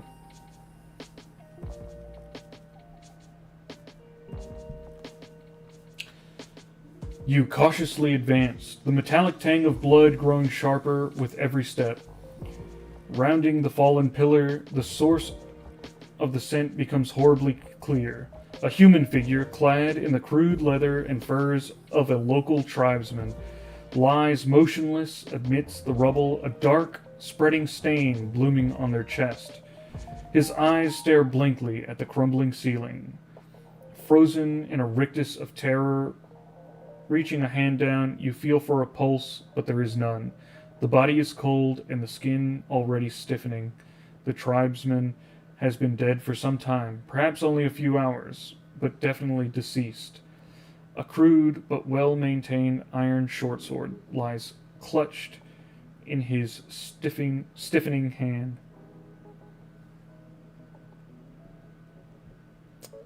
Loot, says the dwarf.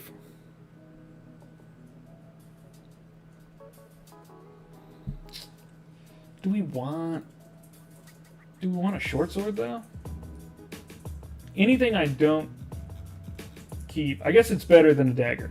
It's just strictly better than a dagger.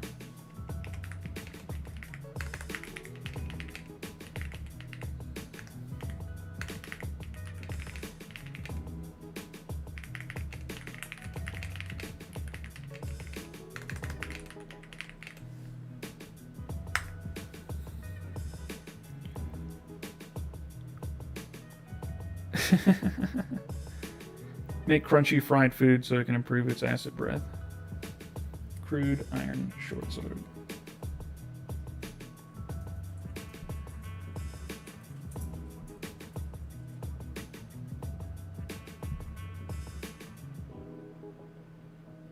Can always sell it if you don't use it. Yes, you can. But I like to keep my inventory neat. Whoop. Go away.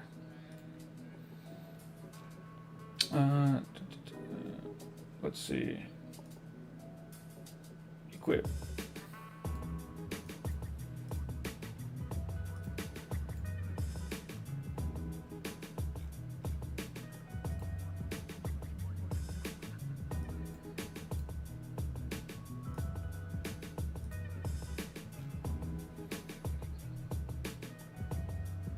Crunchy can have a tiny snack.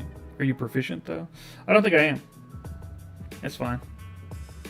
I don't plan on using it. We're using magic. Short swords are actually martial weapons, Baytran. Although many people do believe them to be simple weapons.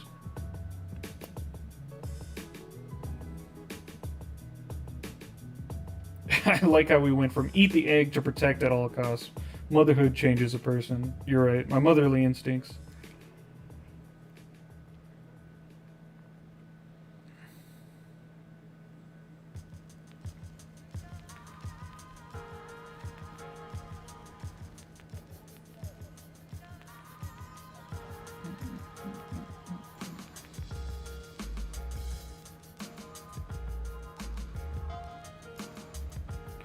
Alright. Everything depends on the DM. Alright. Loving the game. Can anyone tell me if Ranger class has been will be added anytime soon? Like a few months or so. Maybe in a few months? It's not the first class we're thinking of adding. The next class to be added will be a Holy Warrior. And that should be in the next couple of weeks.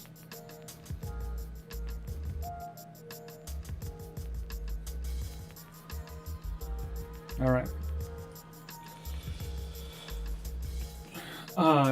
You secure the crude iron short sword. Its hilt still warm from the dead man's grasp. Crouching beside the fallen tribesman, you begin a grim examination. The dark stain on his chest reveals a gaping wound, jagged and deep, but not a typical sword thrust. The edges are torn, almost shredded, as if inflicted by something crude and powerful, rather than a sharp blade. Around the wound, the leather armor is rent and twisted, showing immense force. There are no other visible injuries, no signs of a struggle or defense, implying a swift, brutal attack. The silence of the tower presses in, amplifying the unsettling discovery. Whatever killed this man was strong and it was efficient. Sounds like maybe some sort of like scorpion sting to the chest or some sort of like clawed barb. Is the upcoming class a paladin? Could be.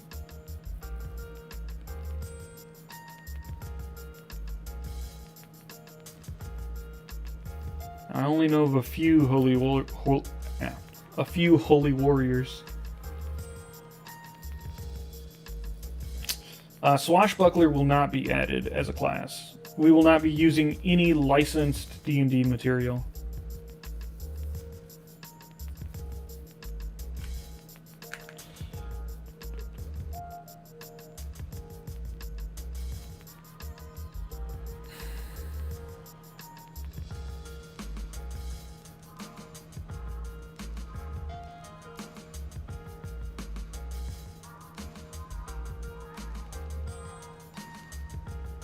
Watch it be Monk and Echo is trolling. Who's to say? Alright. I think we can go higher in this tower. We're only on the first floor. Or the second floor.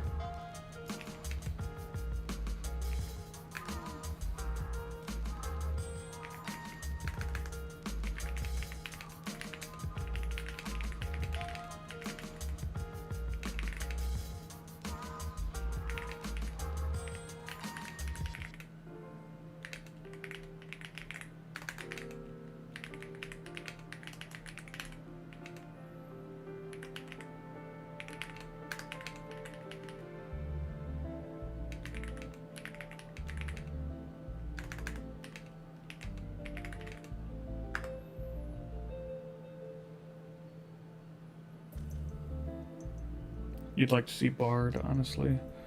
We'll be adding full spellcasters in the game eventually. My favorite class is Monk. That is right.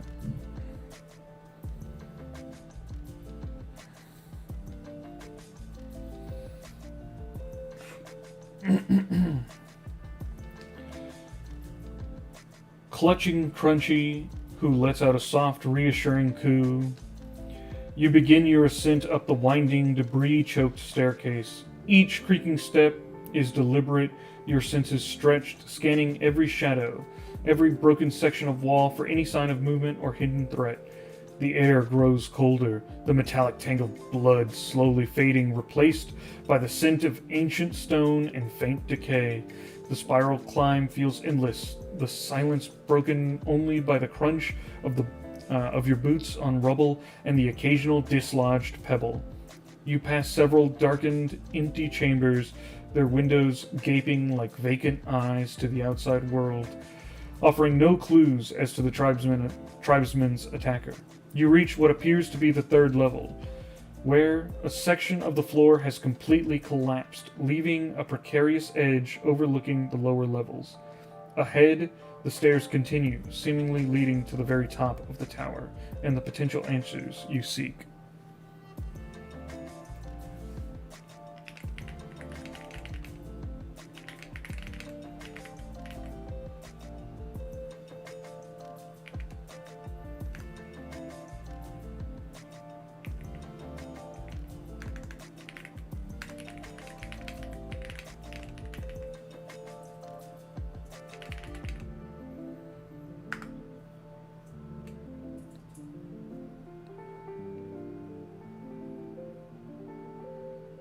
Charisma is boring. I don't think charisma's boring. Charisma's great. Makes for fun RP opportunity.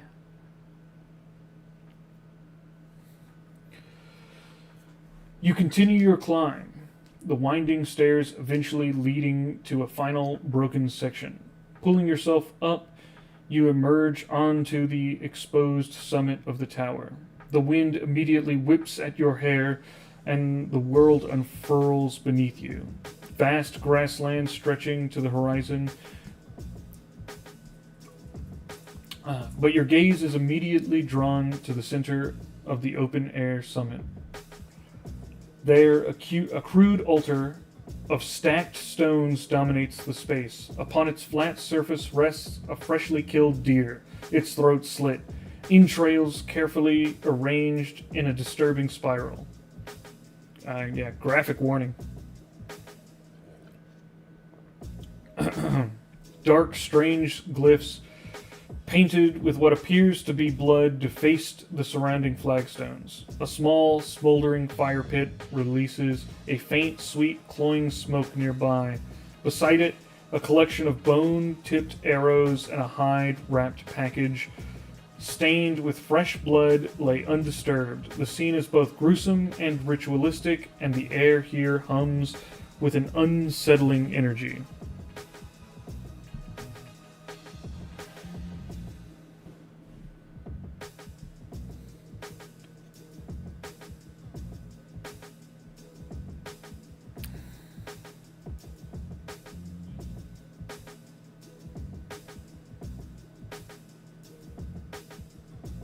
Found the cult. Maybe. Dragon bone arrows. They're bone arrows for sure. Cloying doesn't have to be sugary. I don't think.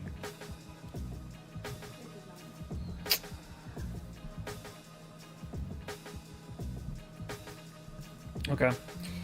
Well, while you guys think of what to do, I need to use the bathroom, so I'll be right back.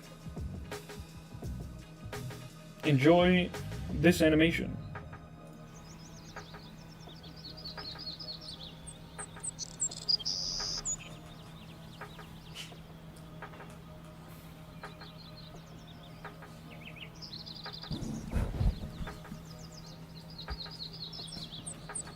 The mic is still on. Just so you know.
All right, I'm back.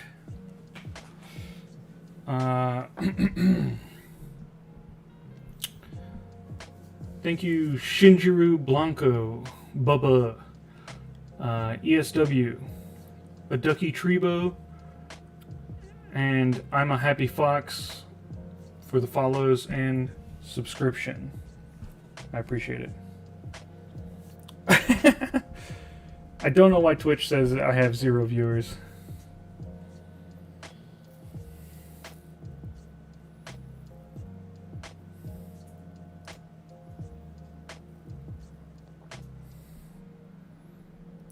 Yeah, currently 31 on Twitch.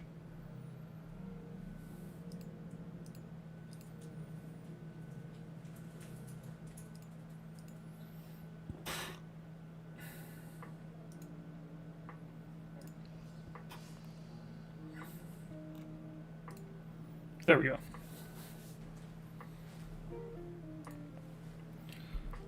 We all died, Eka? Oh no.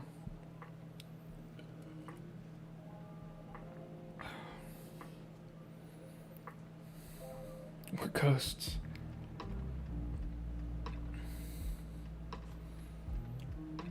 That's rough. I want my Twitch viewers back. Get back here. I cast Mass Revivify.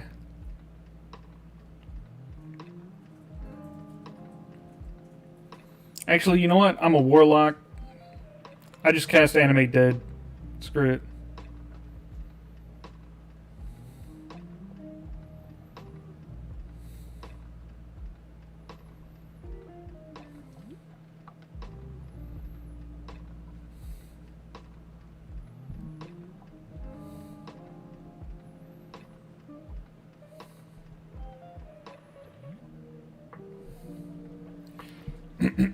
All right.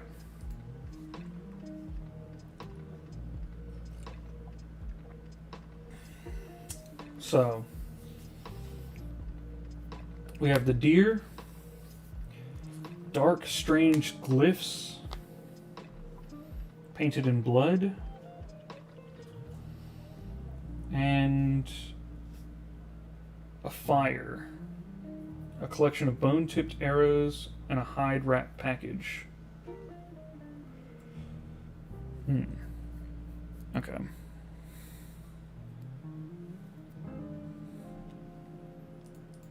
All right, there's a lot of stuff here, but I don't want to waste 5 messages dealing with each and every one of these things individually.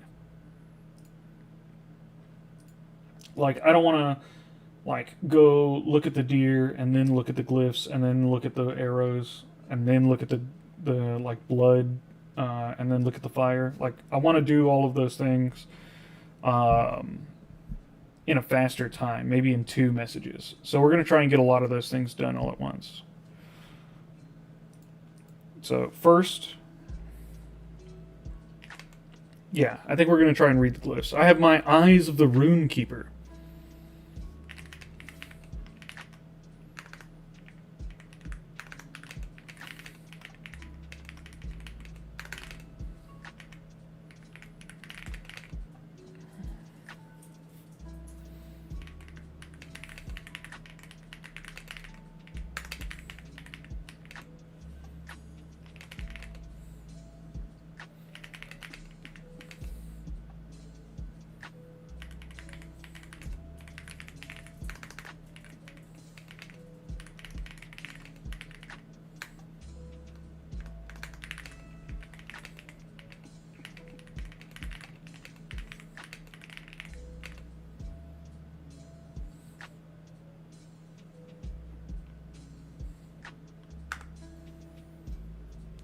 Cultists are common in D&D, yeah. I don't find cultists all the time, though. In fact, I rarely find cultists in my games, but we've found one here.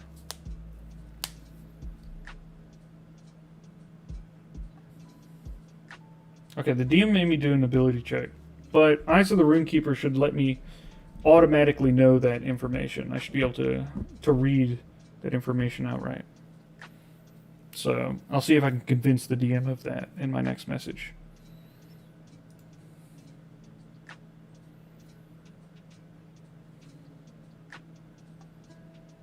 Is there a way to activate a boss fight? If you fight a single enemy that's described as being large or particularly scary, they'll usually have more health and deal more damage. This is kind of what the boss fight is. Shriveled human fingers and bone and wood fetishes. Oh no.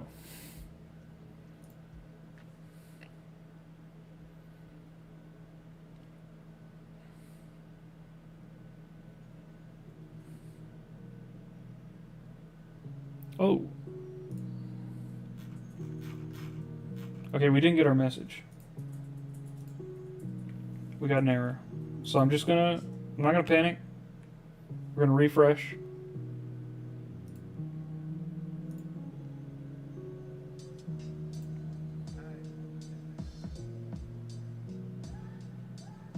And there we go. Problem solved.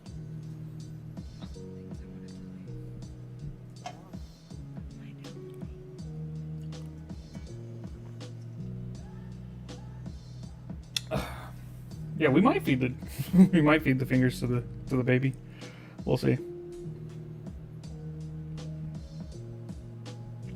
All right.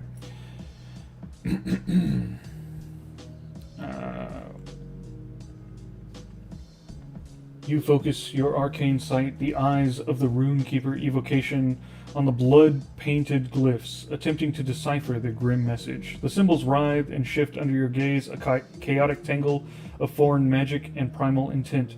Despite your efforts, their true meaning remains elusive, too alien or too potent for your current understanding. A headache begins to throb behind your eyes, and you pull your gaze away, frustrated by the impenetrable mystery.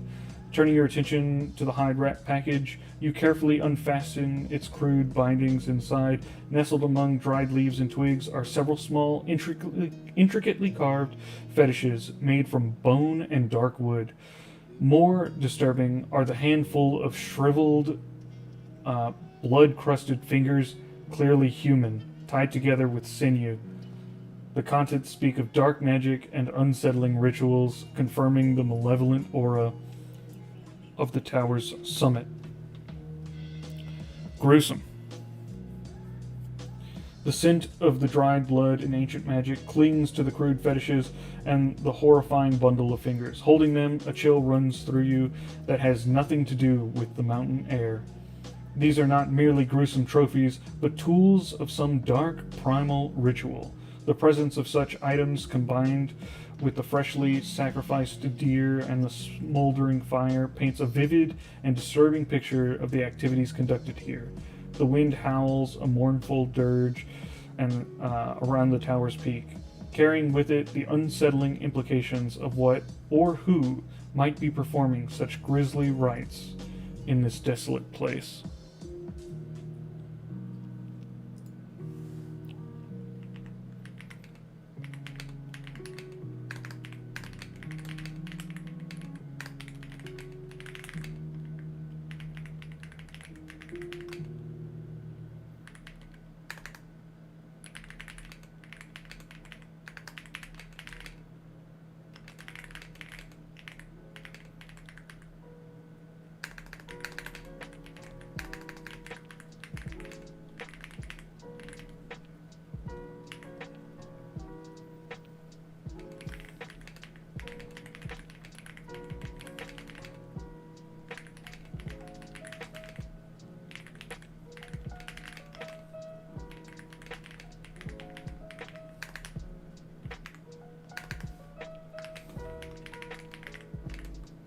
Please and thank you.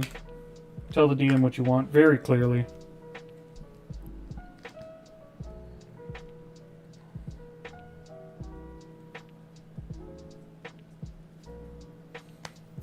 Ritual to who? Yeah, that's what I'm trying to figure out. The typing sound is so satisfying. Thank you.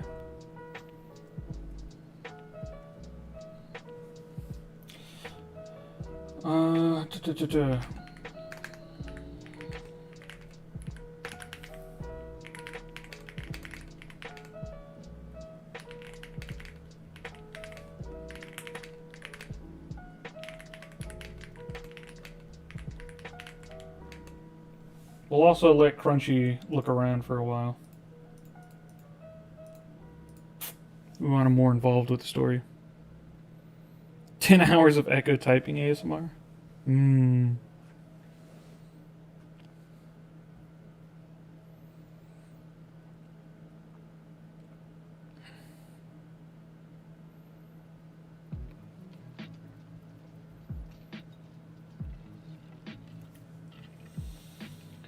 You focus your arcane sight, the eyes of the Runekeeper evocation, on the blood-painted glyphs. Immediately, the chaotic tangle of symbols resolves into a language you understand, though its meaning chills you. It worked! We prompted the DM and got exactly what we wanted.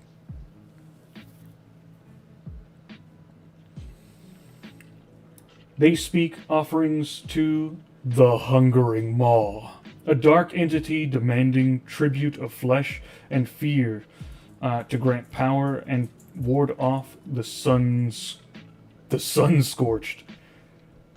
A lot of big names being dropped. The script details rituals of sacrifice and the drawing of vital essences, promising strength and victory in battle. The chilling revelation confirms the malevolent nature of this place.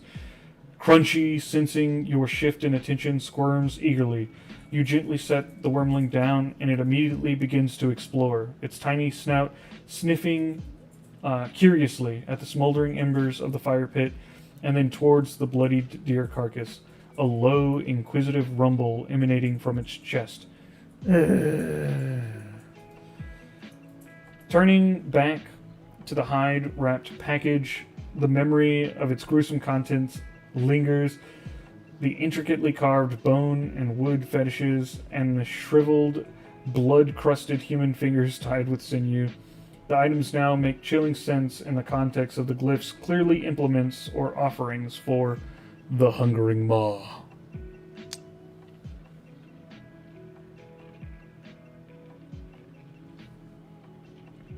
I should upgrade my mic before doing that. I am planning on getting a new mic at some point. The only way to end is... Don't let Crunchy near it.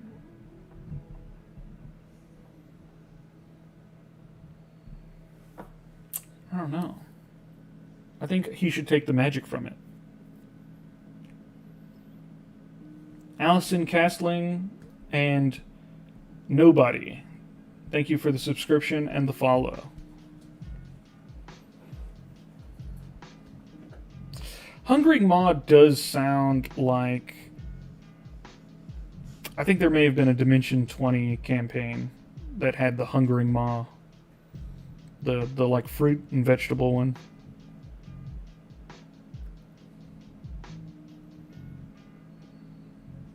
Candy?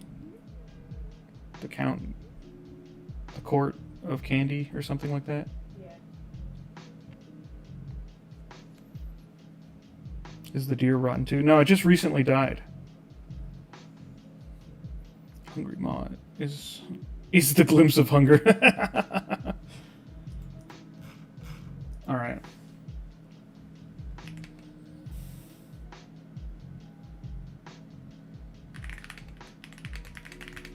I don't wish for the deer's now infused flesh to go to the Hungering Maw. I let Crunchy eat it to absorb its magic.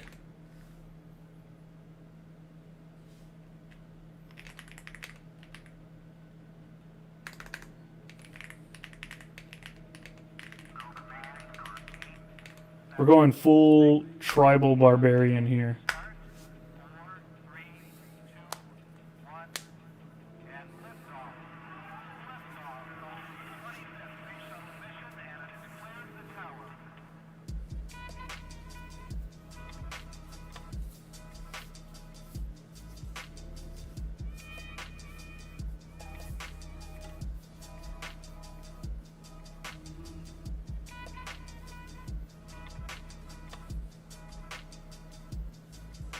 I'm back with chicken nuggies. That sounds great.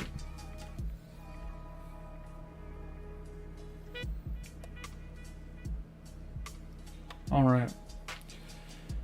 You nod towards the sacrificial deer, a grim determination in your eyes. Not for the Hungering Maw. Sorry, that's in my voice. Not for the Hungering Maw, you growl softly. Crunchy, surprisingly quick for its size, immediately begins tearing into the ritualistic offering. Its tiny teeth, sharp as obsidian shards, rip through the deer's flesh. As the wormling devours, a faint, dark shimmer emanates from its scales, absorbing the lingering energy of the blood sacrifice. It seems energized, a deeper crimson briefly pulsing within its heterochromatic eyes. Then, with a resolute expression, you carve out the still warm heart of the deer. The organ pulses faintly. Imbued with the raw, dark magic of the ritual, you consume it, feeling a jolt of primal energy surge through your own draconic veins. It's a dark, unsettling warmth, a fraction of the power intended for another, now coursing through you, strengthening your resolve against the unseen forces that play in these ruins. The altar is now despoiled.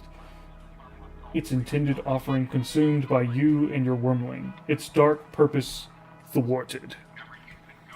Crunchy is the hungering maw. Hell yeah.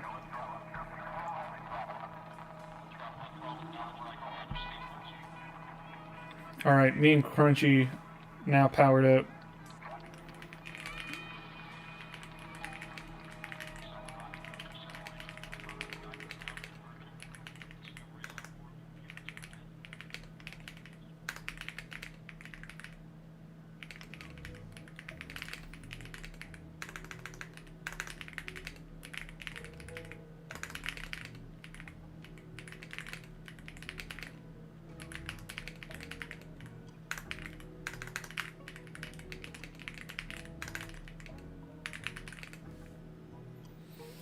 Feeling the arcane power course through me and Crunchy, I turn to leave. I recall the smoke coming from the gorge, and wish to catch up to whoever is in these lands.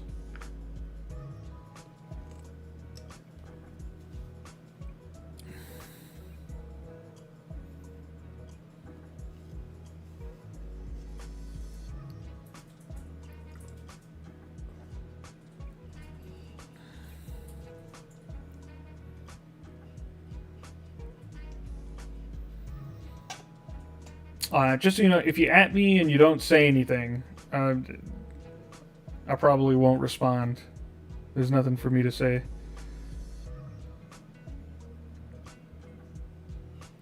Probably has some lingering side effects, maybe. Hello, James Kid Collie. Nice to have you back in the stream. With new arcane power thrumming in your veins and Crunchy purring contentedly, you descend the crumbling tower. The gruesome scene at the summit fades behind you, replaced by the silence of the lower levels. You emerge from the archway into the rocky foothills, leaving the ancient watchtowers to their silent vigil. Your gaze immediately settles on the narrow, shadowed gorge. The wisp of smoke you noticed earlier is now clearer, thicker, and suggesting a more active fire. With Crunchy nestled securely, your senses honed by the consumed power, you approach the jagged cleft in the mountains. The towering pines quickly engulf you, their needs cushioning your steps as the gorge walls rise steeply on either side. The air grows still, muffling the sounds of the outside world, and the faint scent of wood smoke mingles with the damp earth, drawing you deeper into its shadowed embrace.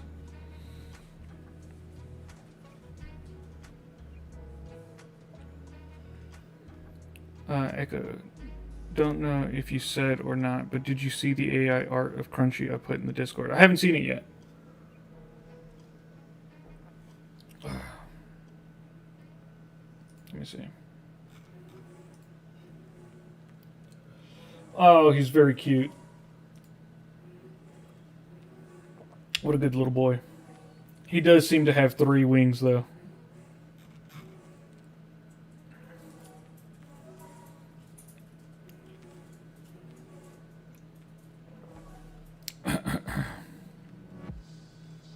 The link to the Discord is in the description on Twitch and YouTube.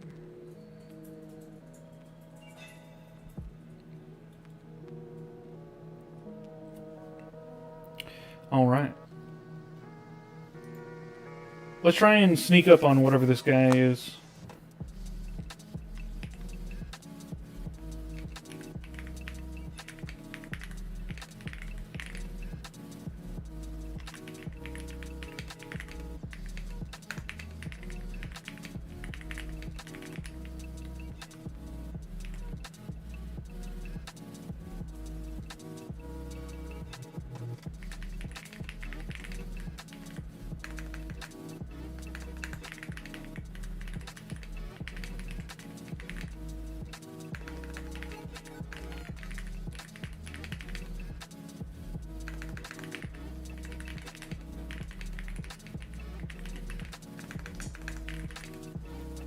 I crouch low, showing Crunchy how an ambush hunt works.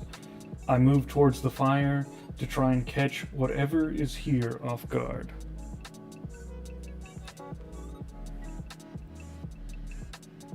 It's murder to get AI art to do wings well. It depends on which one you're using. If you're using the chatbots, it can be.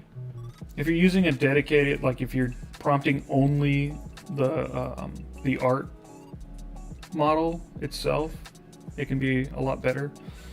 And there's oftentimes like each one has sort of characteristics to how it works. 19, hell yeah.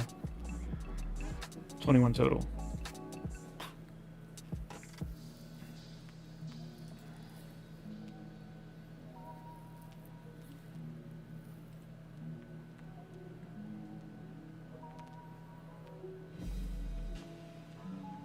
You've discovered stealth is OP. My Kitsune rogue just hides and shoots a bow. Haven't taken damage yet, and I'm 100 pages in. Nice. You crouch low, moving with the practiced silence of a predator, showing Crunchy by example how to stalk prey. The wormling, tucked close, watches your every move with intelligent, unblinking eyes, absorbing the lesson. Each step is deliberate, your feet finding purchase on the soft pine needles and moss, muffling any sound. The smoke scent grows stronger, mixed now with the tang of roasting meat. Soon, the flickering orange glow of the campfire becomes visible through the break in the trees. Clinging to the shadows, you peer into a small clearing within the gorge. 3 hulking figures clad in stained furs with crudely tattooed faces hunch around the fire. Their eyes burn with savage intensity, confirming them as the sun-scorched. Raiders from the tower's glyphs. One gnaws on a bone, while another sharpens a wicked-looking axe.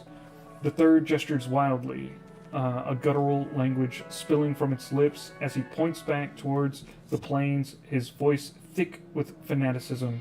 They are clearly planning something, seemingly unaware of your presence.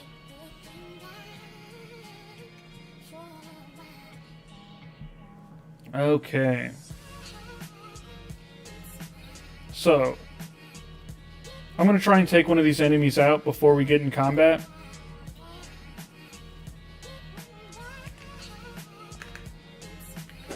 I don't want to roll another stealth check. I already succeeded at stealth check. The DM does know that, but if I prompt that I try and stealth again, it will likely make me do another stealth check. So, I'm going to just say while I'm stealthed, I move behind the enemy.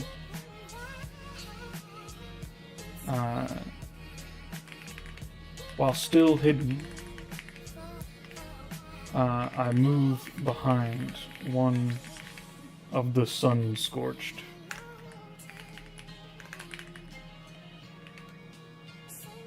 While they are distracted by sizzling meats,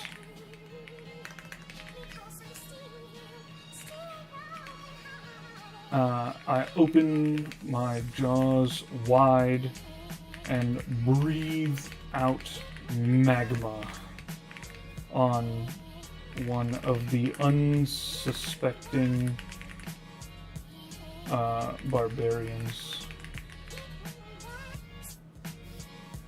And then I let it know what I'm trying to do here. I'm not just trying to start the fight, I'm also trying to take one out before we get in there.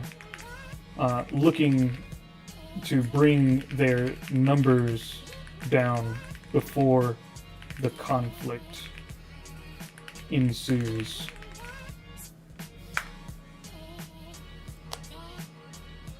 Will this likely be the last live stream of the week? I'm really enjoying the live streams right now.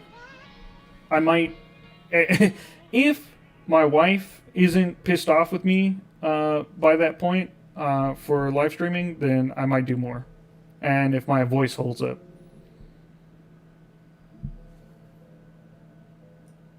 No third barbarian. Only 2. We did it.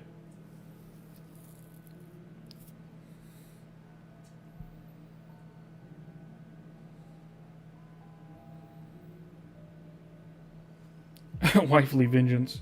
Well, she's in the chat right now, so.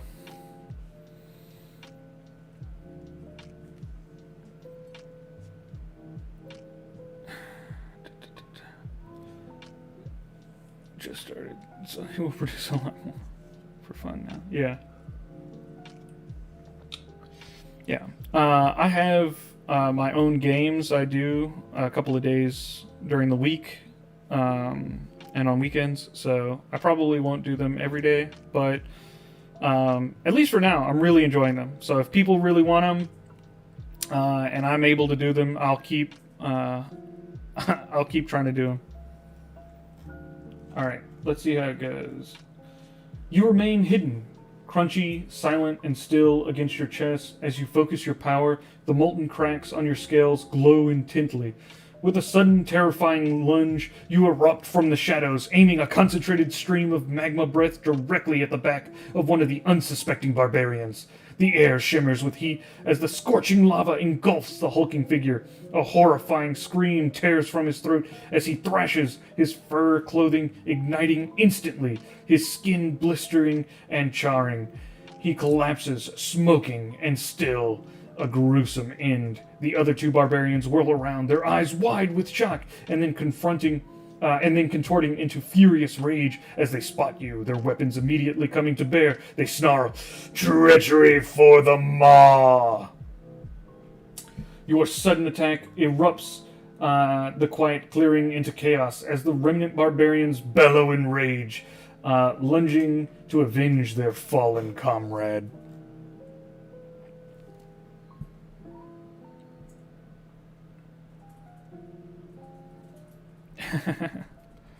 Well, yeah, people seem to be enjoying them, so absolutely, and I'm really enjoying it right now too. I'm having a lot of fun doing them, so I don't plan, I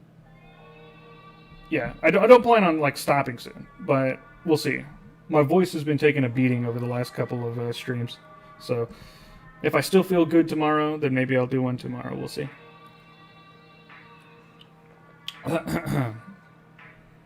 Yeah, if you, the first place I post about it is on Discord though. So if you want to really keep up to date on the Discord, follow the streams channel, and that's where I'll post it. I'll also indicate I'm going live on YouTube a couple hours before. Twitch doesn't let me schedule the stream for only a few hours ahead unless I'm doing it every week. So I can't schedule those. Gargle with salt water. Yeah, I'll do that. Warm water and salt. That does help. Might also do some honey. I don't program stuff for the game. I'm the community manager. I keep the Discord in check. I make the guide, and I wrangle all the goblins in the server. Alright. So, we got two enemies here. Let's try an AoE spell. Hey, I've been drinking it. I'm almost out. That's right. I wrangle the kittens. Alright. So, let's look at our spell book.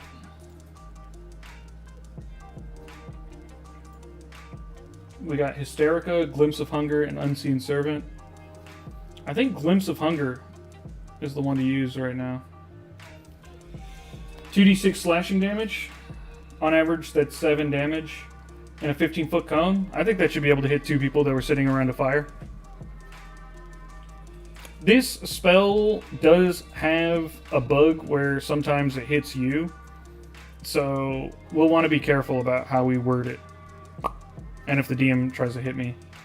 And I'll avoid using it if I'm low health. But right now, it should be okay. 2d6 cannot kill me from full health.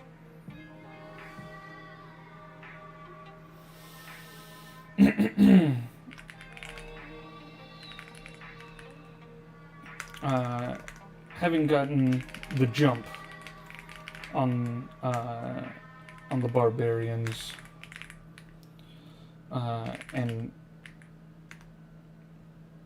taking one out, I call forth the power that they worship.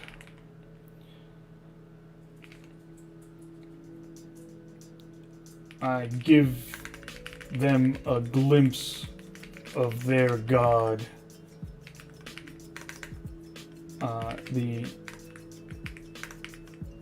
hungering maw, by casting glimpse of hunger in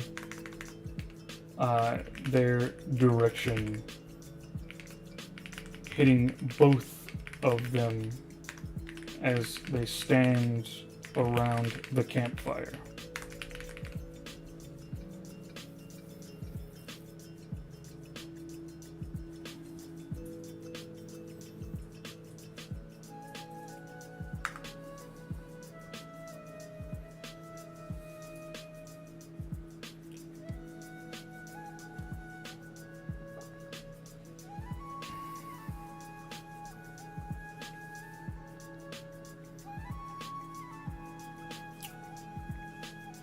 Looks like they succeeded.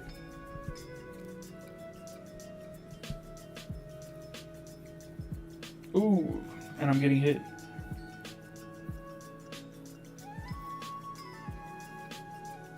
Oh, no, one of them got hit.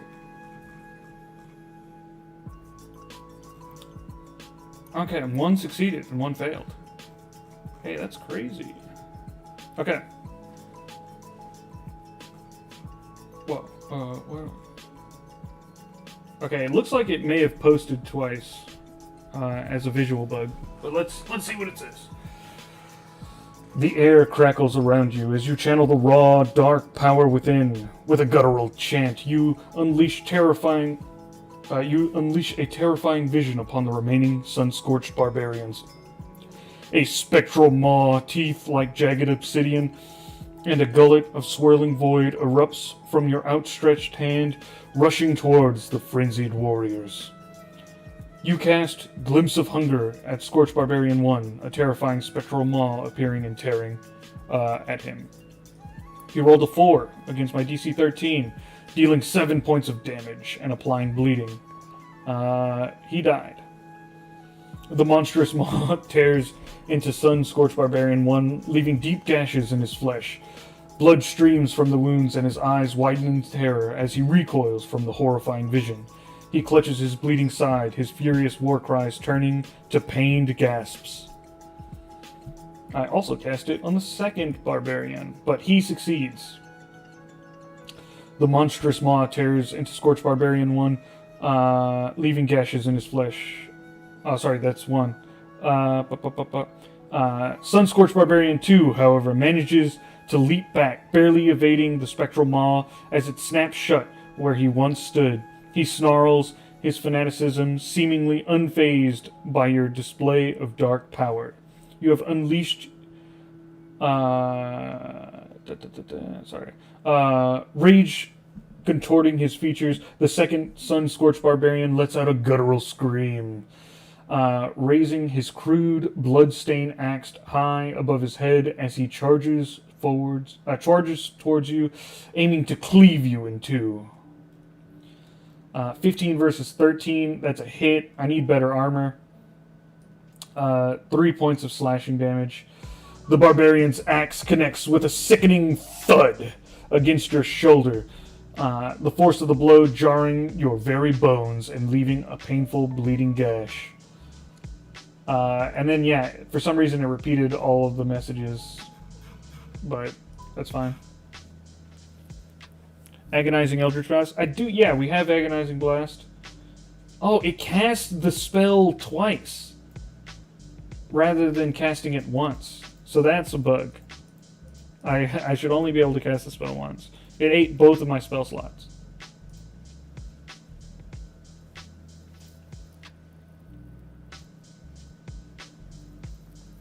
We can get him back on a short rest, though. That's not too big of a deal. So we have Eldritch Blast. I do believe we took Agonizing Blast, although it doesn't appear in these active abilities as it is a passive ability. Complimentary accent charge. Yeah.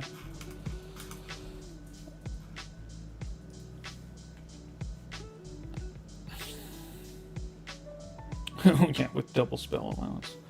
Yeah.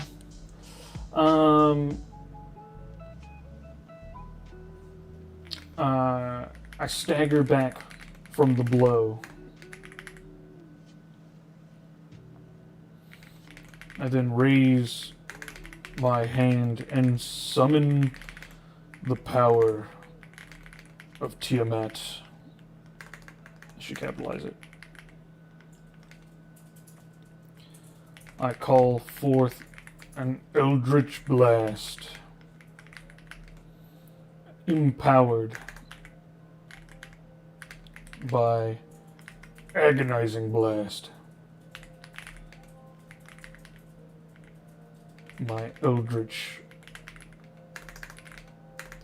evocation.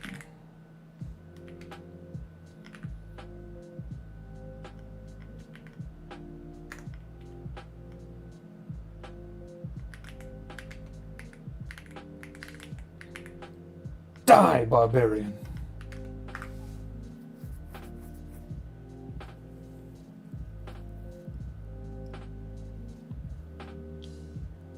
Oh, hell yeah. Big damage, too. Scripted. Yeah, people always think it's scripted. It'd be such a pain to try and get the AI to be scripted. Do we know if Everweave will be downloadable for PC ever? I tried to find it on my PC, but couldn't. It's not downloadable for PC, but you can do it on a web browser. Play.everweave.ai. You'll find it in the description of both streams.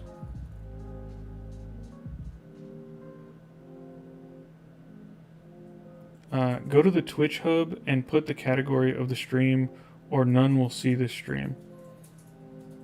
It should be set to gaming. And it should also be set to Everweave.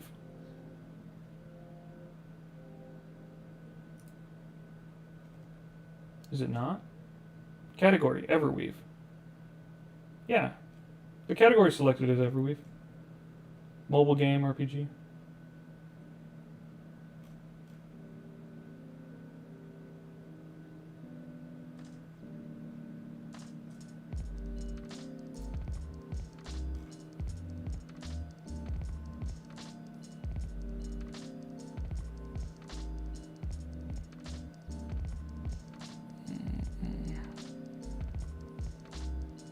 Yeah, I'm in the Twitch dashboard. Yeah, it says it's on there. Let me get back. Let's see how this fight ended. You stagger back, the barbarian's crude axe leaving a stinging reminder on your scales. But the pain only fuels your rage, a flicker of magma igniting in your eyes. You raise a hand, purple and pink glowing in defiance, and a chilling incantation escapes your lips. Die, barbarian! You call upon the dark power of Tiamat, channeling it into a potent eldritch blast aimed directly at the remaining sun-scorched barbarian.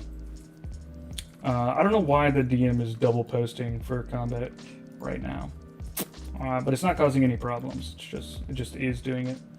10 points of damage.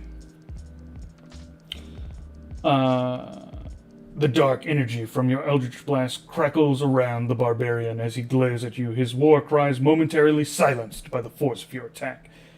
Your turn concludes, leaving the remaining barbarian to his rage. Except the DM realized he died, and combat over. All three of the followers of the Hungering Maw lie defeated at your feet. Hell yeah.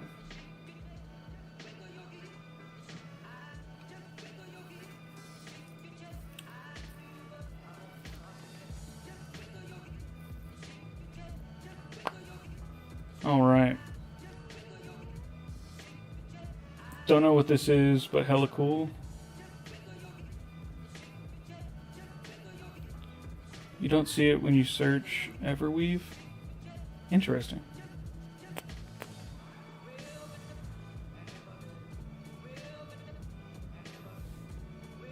I'll add it in as a tag as well.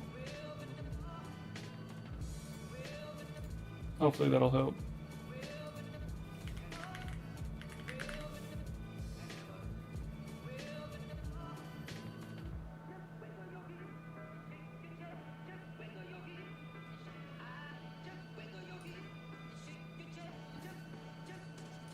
There we go. I added Everweave as a tag. Yeah, make sure you're spelling it right. There was a bunch of other sort of misspelled versions of it, like Everwave and Everwaw. Lord Drakey, thank you for the follow. Appreciate it.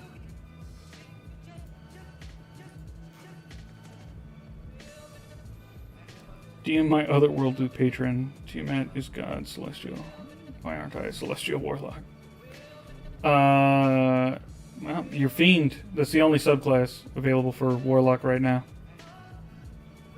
Celestial is, that is WotC licensed material, and therefore we cannot use it. Alright. Let's loot these guys. I take grim satisfaction in looting their bodies and this camp. The followers of the hungering maw are no more. What's up, Zumlet?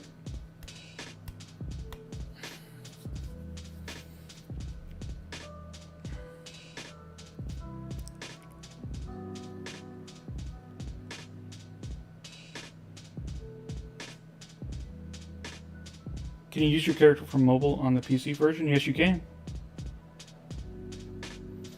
Just sign in with the same account, and you'll be able to continue your progress, no problem. Just a note of warning. Oh, we got an error.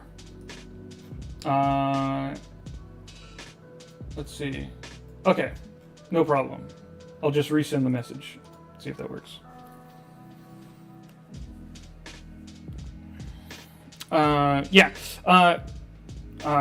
Note of warning for everyone. If you play your campaign on the desktop web app version and then switch back to your mobile version, you'll likely have what looks to be lost some progress in your game. That is not true. You did not lose any progress. It's a visual bug. If you sign out and sign back in, that will go away, and you'll be able to see the messages you did while you were on PC. We just released the web app, so there's a couple of bugs still going on with that. But the progress is fully synced. It's just a visual bug. Like if you just started messaging in the chat, the DM would know, even though it doesn't look like those messages are there. I got that same error twice today. Yeah, that error pops up when something goes wrong, but as you can see, sometimes it just requires just sending the message again. If you get it a lot, go through the flowchart. First, try sending a different message. If that doesn't work, then restart the app, like fully close it, clear the cache, try it again, clear the data, sign back in, try it again. If none of that works, uninstall, reinstall the app, sign in, try it again. And if you're still having problems after that, that means you are experiencing what we call a desync issue. It can only be resolved on the back end, and you'll need JNN from our Discord server to help fix that issue on the back end. That's the only way to fix it. All right. Rusty Battle Axe. I don't want a Rusty Battle Axe. Wolf's Tooth Amulet. That sounds cool.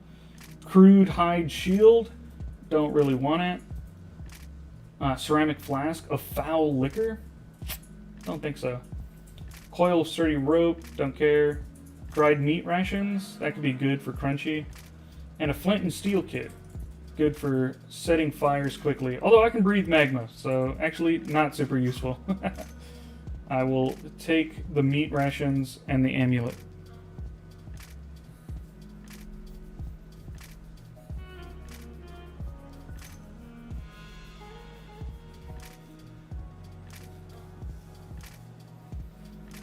For an early access experience, I feel this is just the chef's kiss.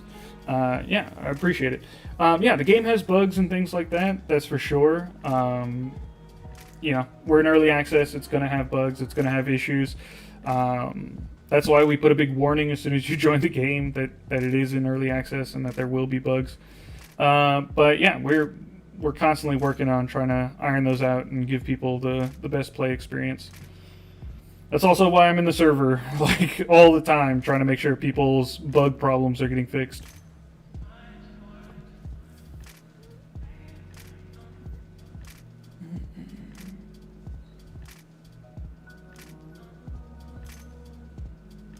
Alright. The crackle of the campfire now feels less hostile, casting dancing shadows over the grim tableau. The scent of the wood smoke and roasting meat, once a cover for ambush, now mingles with the lingering odor of scorched flesh and spilled blood. Crunchy nuzzles against your side, seemingly unfazed by the violence, perhaps even invigorated by the primal display. The gorge walls rise steeply around you, muffling the sounds of the outside world, creating a secluded pocket of grim victory. The crude weapons and meager supplies of the Sun-Scorched now lie at your disposal. With the immediate threat neutralized and the ritual site despoiled, the path ahead, deeper into the gorge or back towards the open grassland, awaits your decision. Well, we're going deeper for sure, but let's see. Yeah, we don't have enough for like really wanting or caring to do a long rest right now, but let's do a short rest and some crafting. We saw that my armor is pretty bad. I want better armor. And we have that super tough, like, magical bear hide. We can see if we can craft that into some armor.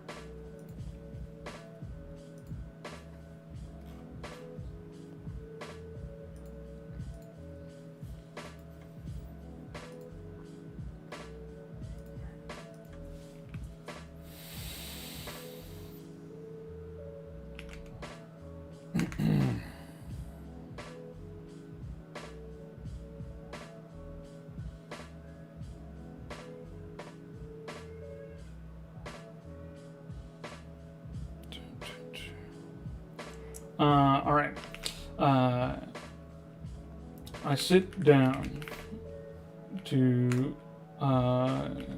take a short break by the fire.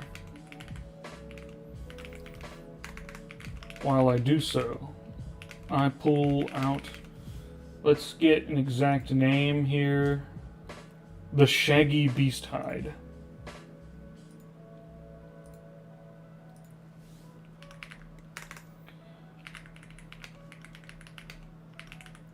From my pack.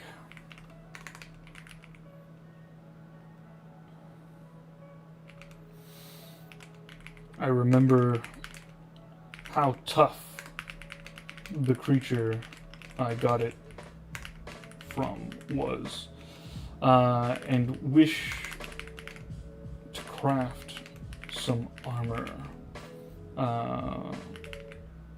with its hide. I will begin to sew it together and enchant it, imbue it with the powers of my patron.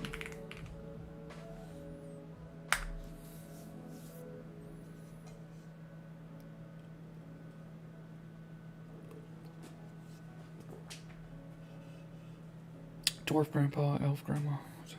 Ability check. Alright, this is probably an Arcana check. DC 10, that's pretty good for us. Ooh! That's going to be just a failure. Maybe no magic item for us.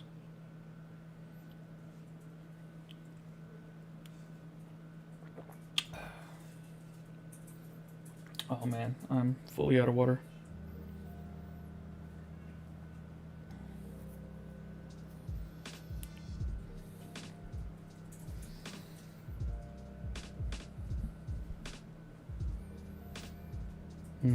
DM's thinking for a while.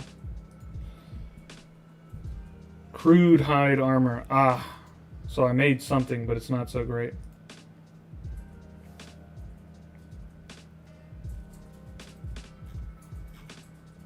Despite the failure to imbue the hide with arcane energy, you successfully fashion a set of crude but surprisingly sturdy hide armor. It's functional, offering a respectable layer of protection, even if it lacks the dark magic you had intended. The thick, shaggy material settles onto your form, a rough but reassuring weight. Crunchy, observing your work, offers a soft nuzzle against the newly crafted piece. As if giving its approval, the campfire continues to crackle, casting long dancing shadows that seem to welcome the new, if unmagical, addition to your gear. The short rest, inadvertently combined with your crafting efforts, has rejuvenated you, and you feel ready to face whatever the gorge or wider lands of Mythgar might yet hold. So it did give me a short rest. Also, this message was way longer. It was 3 parts. Jesus. I did do a lot of stuff in the message.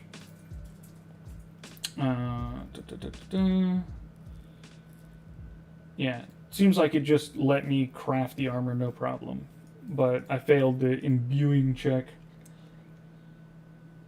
Let's check out the armor though. Oh, let's see. A large cord bearing tribal markings. Okay, this necklace is actually not very good. We'll just drop it. And who needs parchment and ink? Get rid of them.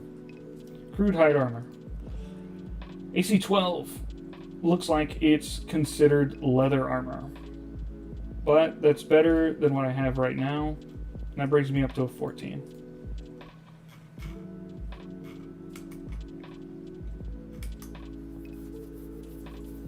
I think we're also going to get rid of the fingers. I don't want them.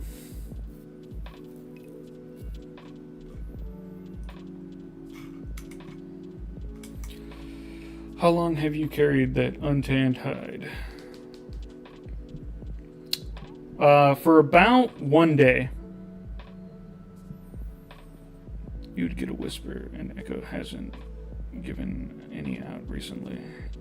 Yeah, I do want to give out some. I do want to give out some codes. So let's take a little break. Here's what we're gonna do.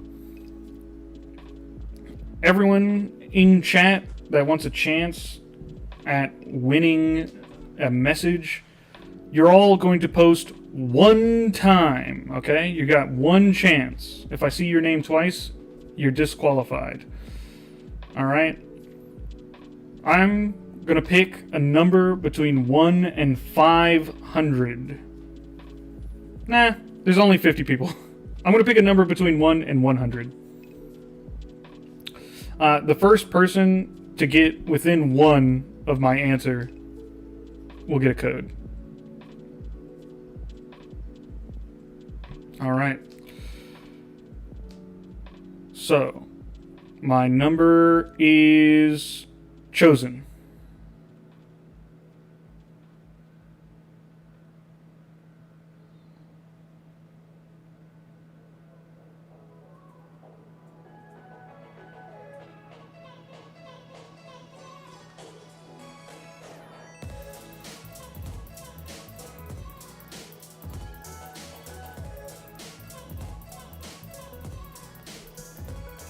One in 100.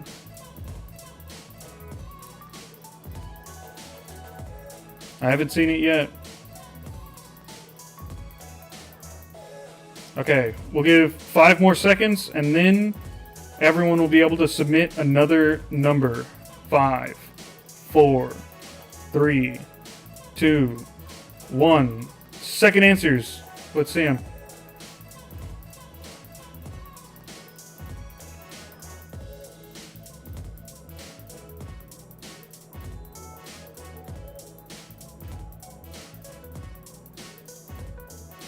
Zumlet, You are the winner. My number was 64.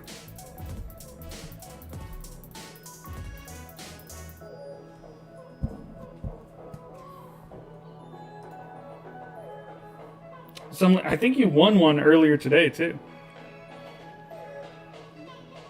That's 2 for Zumlet, guys. You can't let them walk away with all the codes.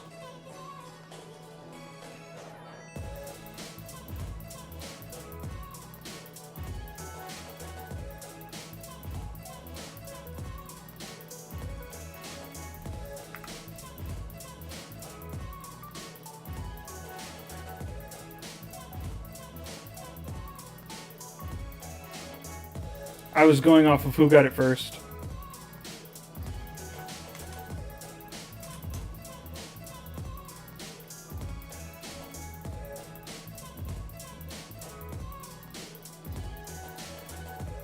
All right, we'll give away another one.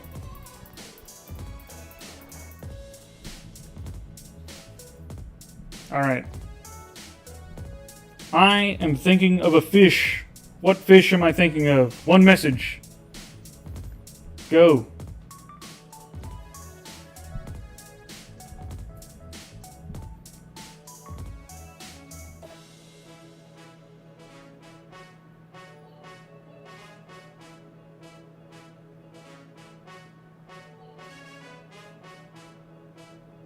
Great guesses, great guesses. No, none have it yet.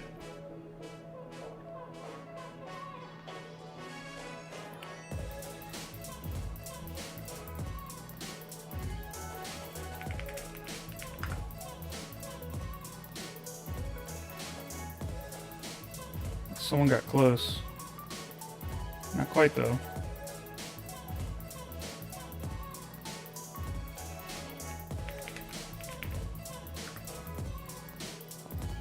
All right. Pause, unless you haven't submitted one yet. And second guess is in 5, 4, 3, 2, 1.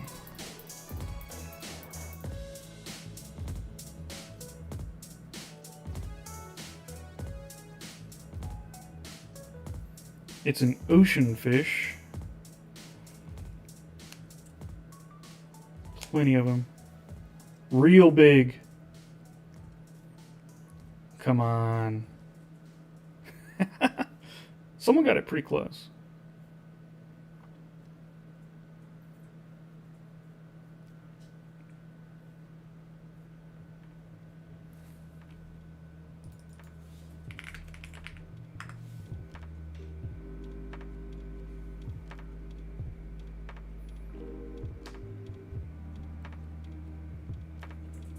All right.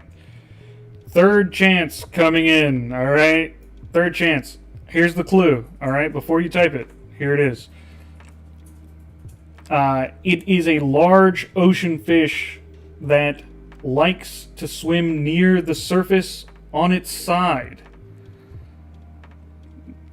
Now, post them. Death Ambo, you got it. Sunfish is correct. Death Ambo, are you in the Discord server?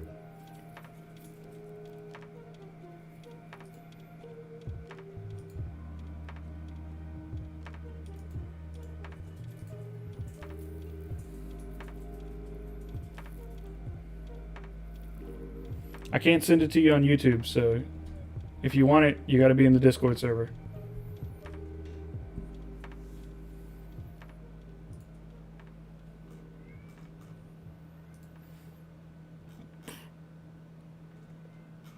Where'd you go, Death Ambo?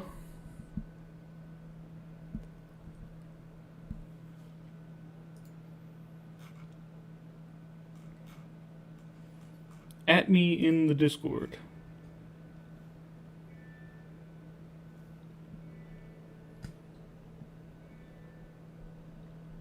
Bro wanted dip. Nah, he's here. I think he's just in shock. Yeah, they are derpy. Well, you're in the Discord. Yeah, okay. At me. At Echo. 'Cause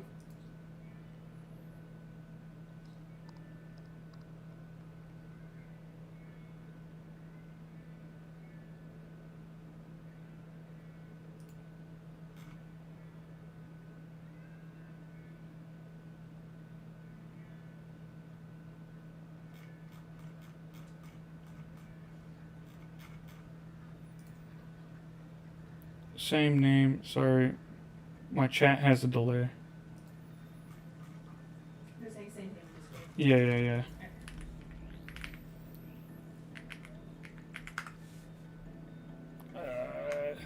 D4TH. Members?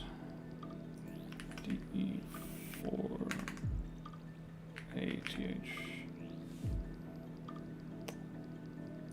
I don't see it. Where are you at?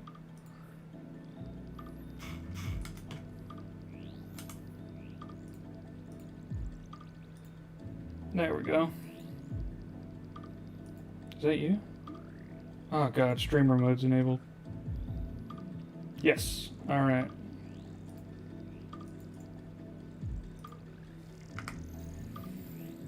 You have a code.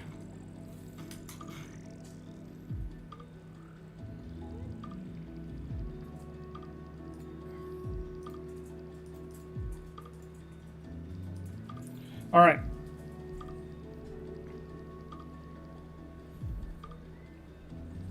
One to 20. Guess now.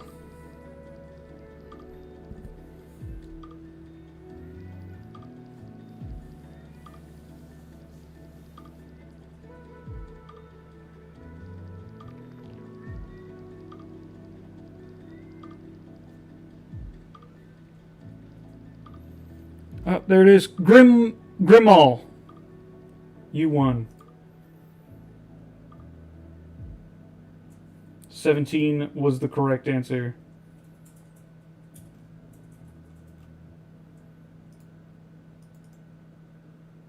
This is much faster. It's so much easier for me to do it if you're on Twitch, by the way. Because I can just whisper it straight to you. You suck at this game.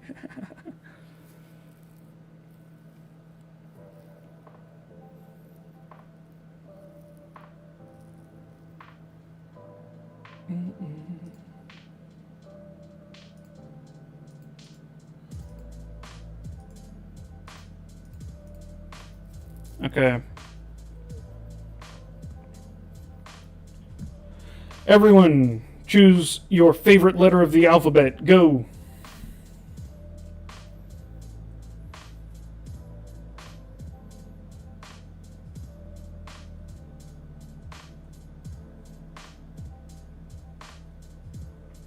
Mako, you won. You're on YouTube. So you'll have to @me in the Discord.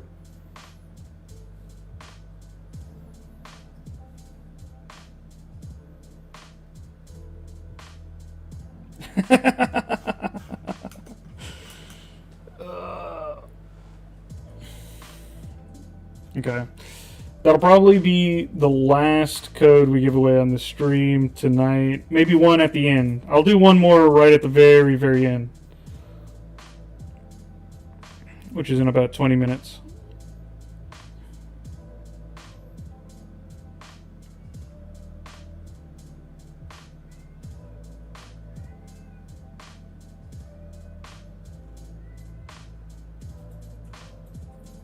Ironic Silence 24, thanks for the follow. A roller coaster of emotions. I think my Twitch is delayed. You gotta refresh that sucker. Which channel for Discord mod? If they @me, it shouldn't matter, but just chatting. The basic channel. Just @me and I can send it to you.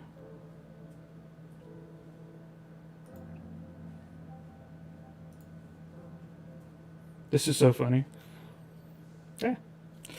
I have to find some way to do it randomly between the two chats. I would roll dice, but because the chats are split, it makes it difficult to do fairly.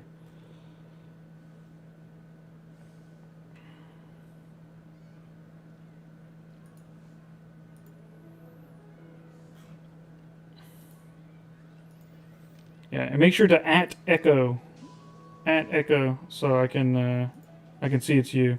I have Twitch stream mode up, which is making it somewhat difficult. Homes for the poor. Spare change. Spare change.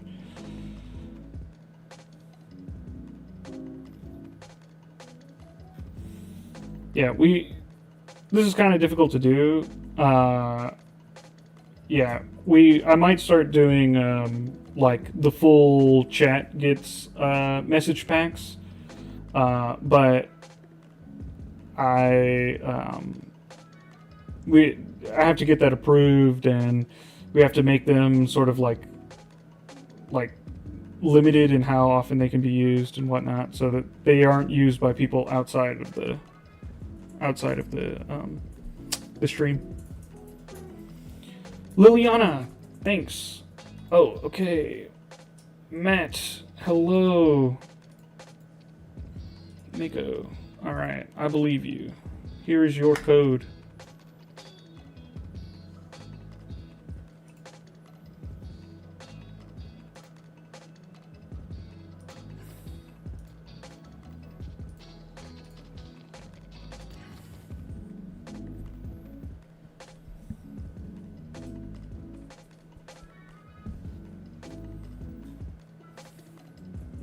$50 single-use codes. Yeah. Because your Twitch is low.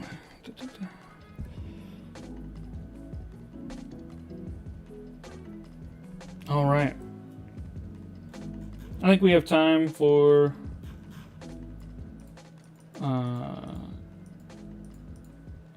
to try and find one more situation to get ourselves into.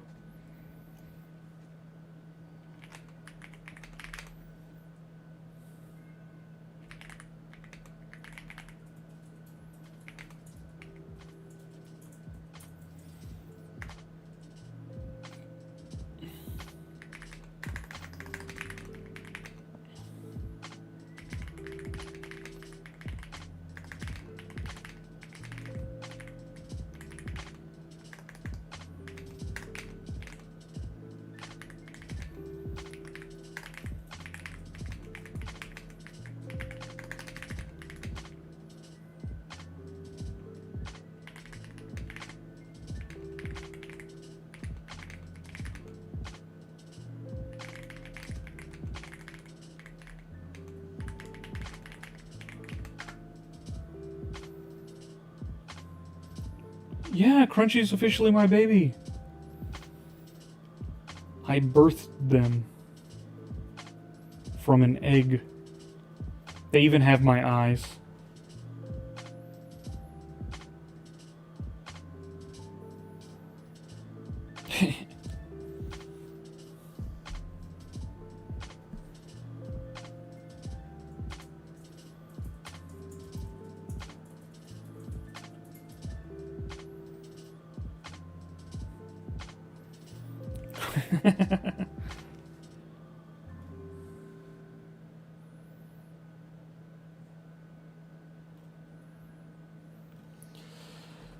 Clad in your new hide armor, its rough texture a comforting presence, you scoop Crunchy into your arms. The wormling settles in. Seemingly accustomed to your movements, you press onward, deeper into the gorge. The air grows cooler, damper, and the pines become thicker, their ancient branches forming a dense canopy that filters the daylight into dappled gloom. The gorge walls rise dramatically on either side, sheer rock faces streaked with moss and trickling water. The path narrows, winding through massive boulders and fallen trees, each shadow seemingly deeper than the last. A strange, earthy smell, tinged with something metallic and ancient, permeates the air. As you round a particularly sharp bend, the faint glow of what appears to be phosphorescent moss illuminates a small, rough-hewn entrance carved into the rock face, almost entirely swallowed by thorny vines.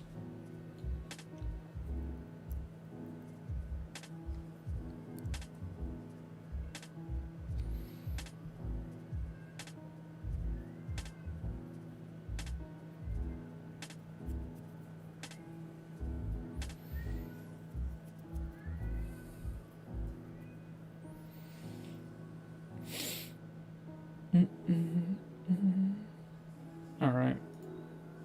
Yeah, I think we burn away the vines with our magma breath and check out what's inside.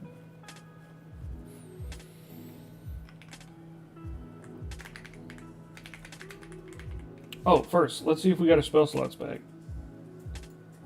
We did short rest. Great job.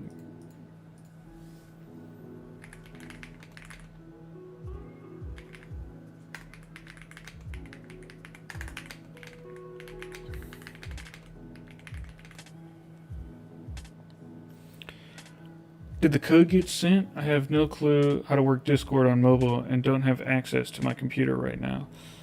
Yes, the code got sent. What you'll want to do is go to your messages at the top. You'll probably have like a little envelope with a red mark on it that says, it's like a message notification. It's like a request from me to send you a message.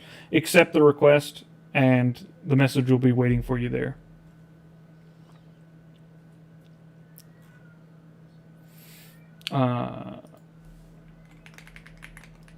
I then step into the precipice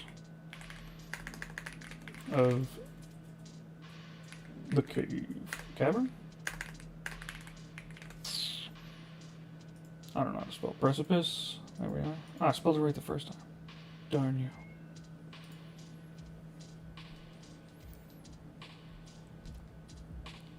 Oh, can you guys hear the cat screaming? I'm so sorry. It's actually, yeah, it's cat feeding time over here as well. We'll end the stream after this one. And a giveaway. You take a deep breath. Your internal fire flares. A controlled stream of magma erupts from your jaws, striking the thorny vines. They hiss and crackle, instantly shriveling and turning to ash under the intense heat. The way into the cavern is cleared. The air inside is cold and still, carrying the scent of damp earth and ancient stone. With Crunchy held securely, you step over the charred remnants of the vines and onto the precipice of the cavern entrance. The space within immediately opens up, revealing a roughly hewn tunnel that slopes gently downwards into profound darkness. The phosphorescent moss, which was a faint glow outside, here clings to patches on the walls, casting an eerie, soft green light that barely illuminates your immediate surroundings. The silence within is heavy, unspoken, save for the drip, drip, drip of water echoing from deeper within the earth. A chill runs through you, the kind that whispers of forgotten secrets and things best left undisturbed. All right.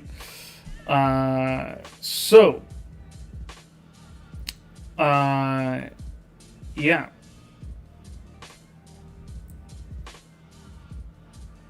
That's a perfect cliffhanger. We're going to leave it there. I will give away one more code.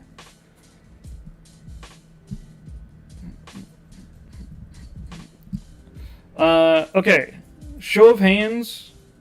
Who here found me through YouTube or Twitch? They weren't a part of the server before. I'll be able to check in the server if that's the case. Who found me on YouTube or Twitch today?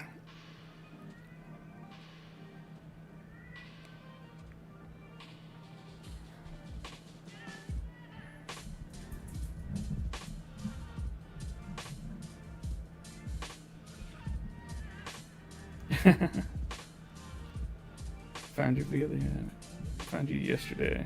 I know you did, James Kid Collie. She builds monsters. Twitch today.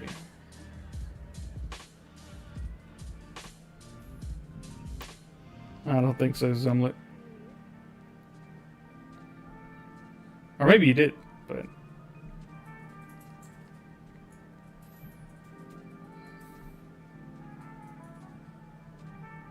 Okay, it's looking like She Builds Monsters. Although I feel like I saw you yesterday.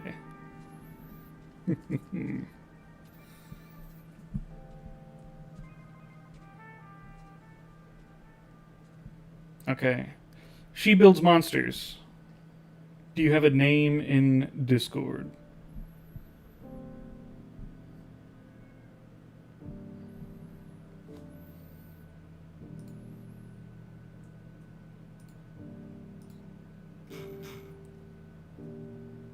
I will whisper you on. I'll whisper you on Twitch. Where are you at?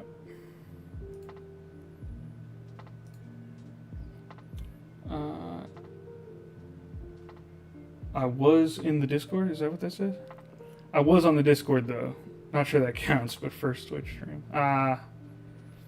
Okay.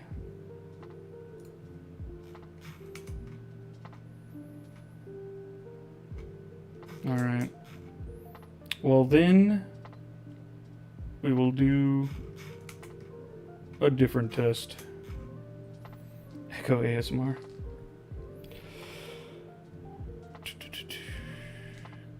All right, everyone.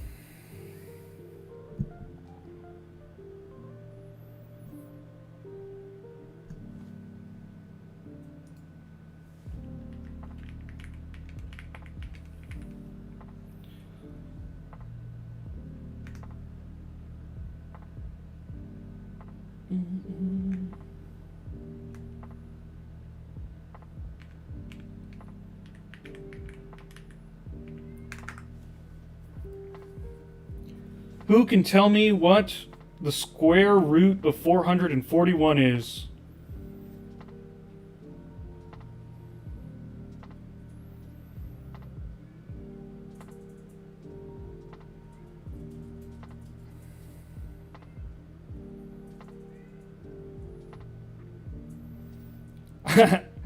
IQ2 Gamer, that is absolutely correct. You were miles ahead of everyone else who I assume tried to pull out a calculator. Alright. You will get a code.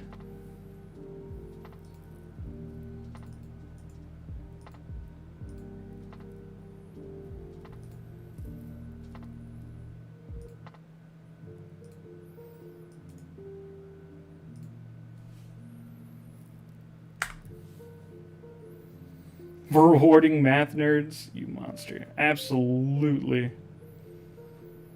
You will be rewarded for being a nerd in my chat. That is absolutely the case. Come prepared with your calculator next time. If you don't know math.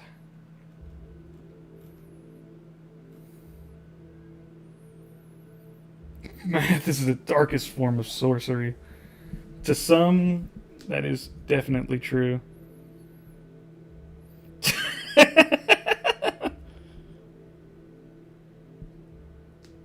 So kind of all nerds. Yeah, absolutely. I chose a math teaching profession. Well, great job. Let me know if you got your code. And thank you everyone for joining the stream. We got a ton of new followers, ton of new subscriptions. I really appreciate it. Yeah. This has been really fun. I hope you guys enjoyed it. I think we didn't drop below about 50 people in the chat at any point, so that's been great. We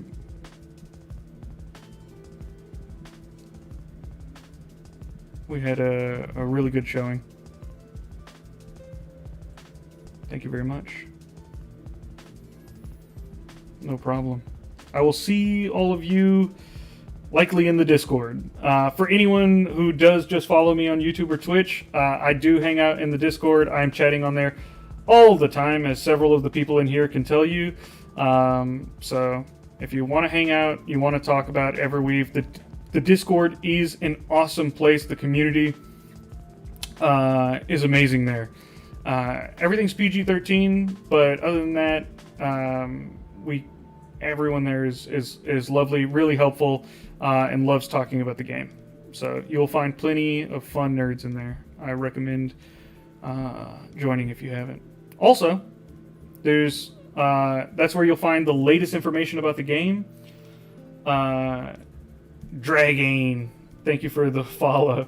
That's where you find the latest information about the game, new updates that are coming out. That's also where you'll find the guide, the bugs channel to get help with any errors that you're running into, everything. If you want to be a part of the community, I highly recommend going to the Discord. There is a Reddit, but that is not official. It's an unofficial Reddit. None of the devs or anything check out what's going on over there. So I have no idea how the community is. Yes, the guide. The sacred texts. Good night, everyone.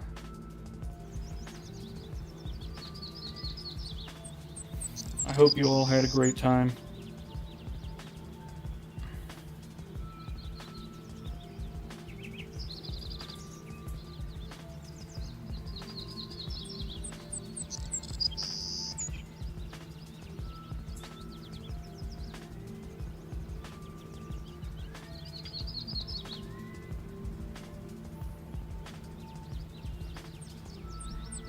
The docile tones of the screaming cat Yeah. in the stream. Alright.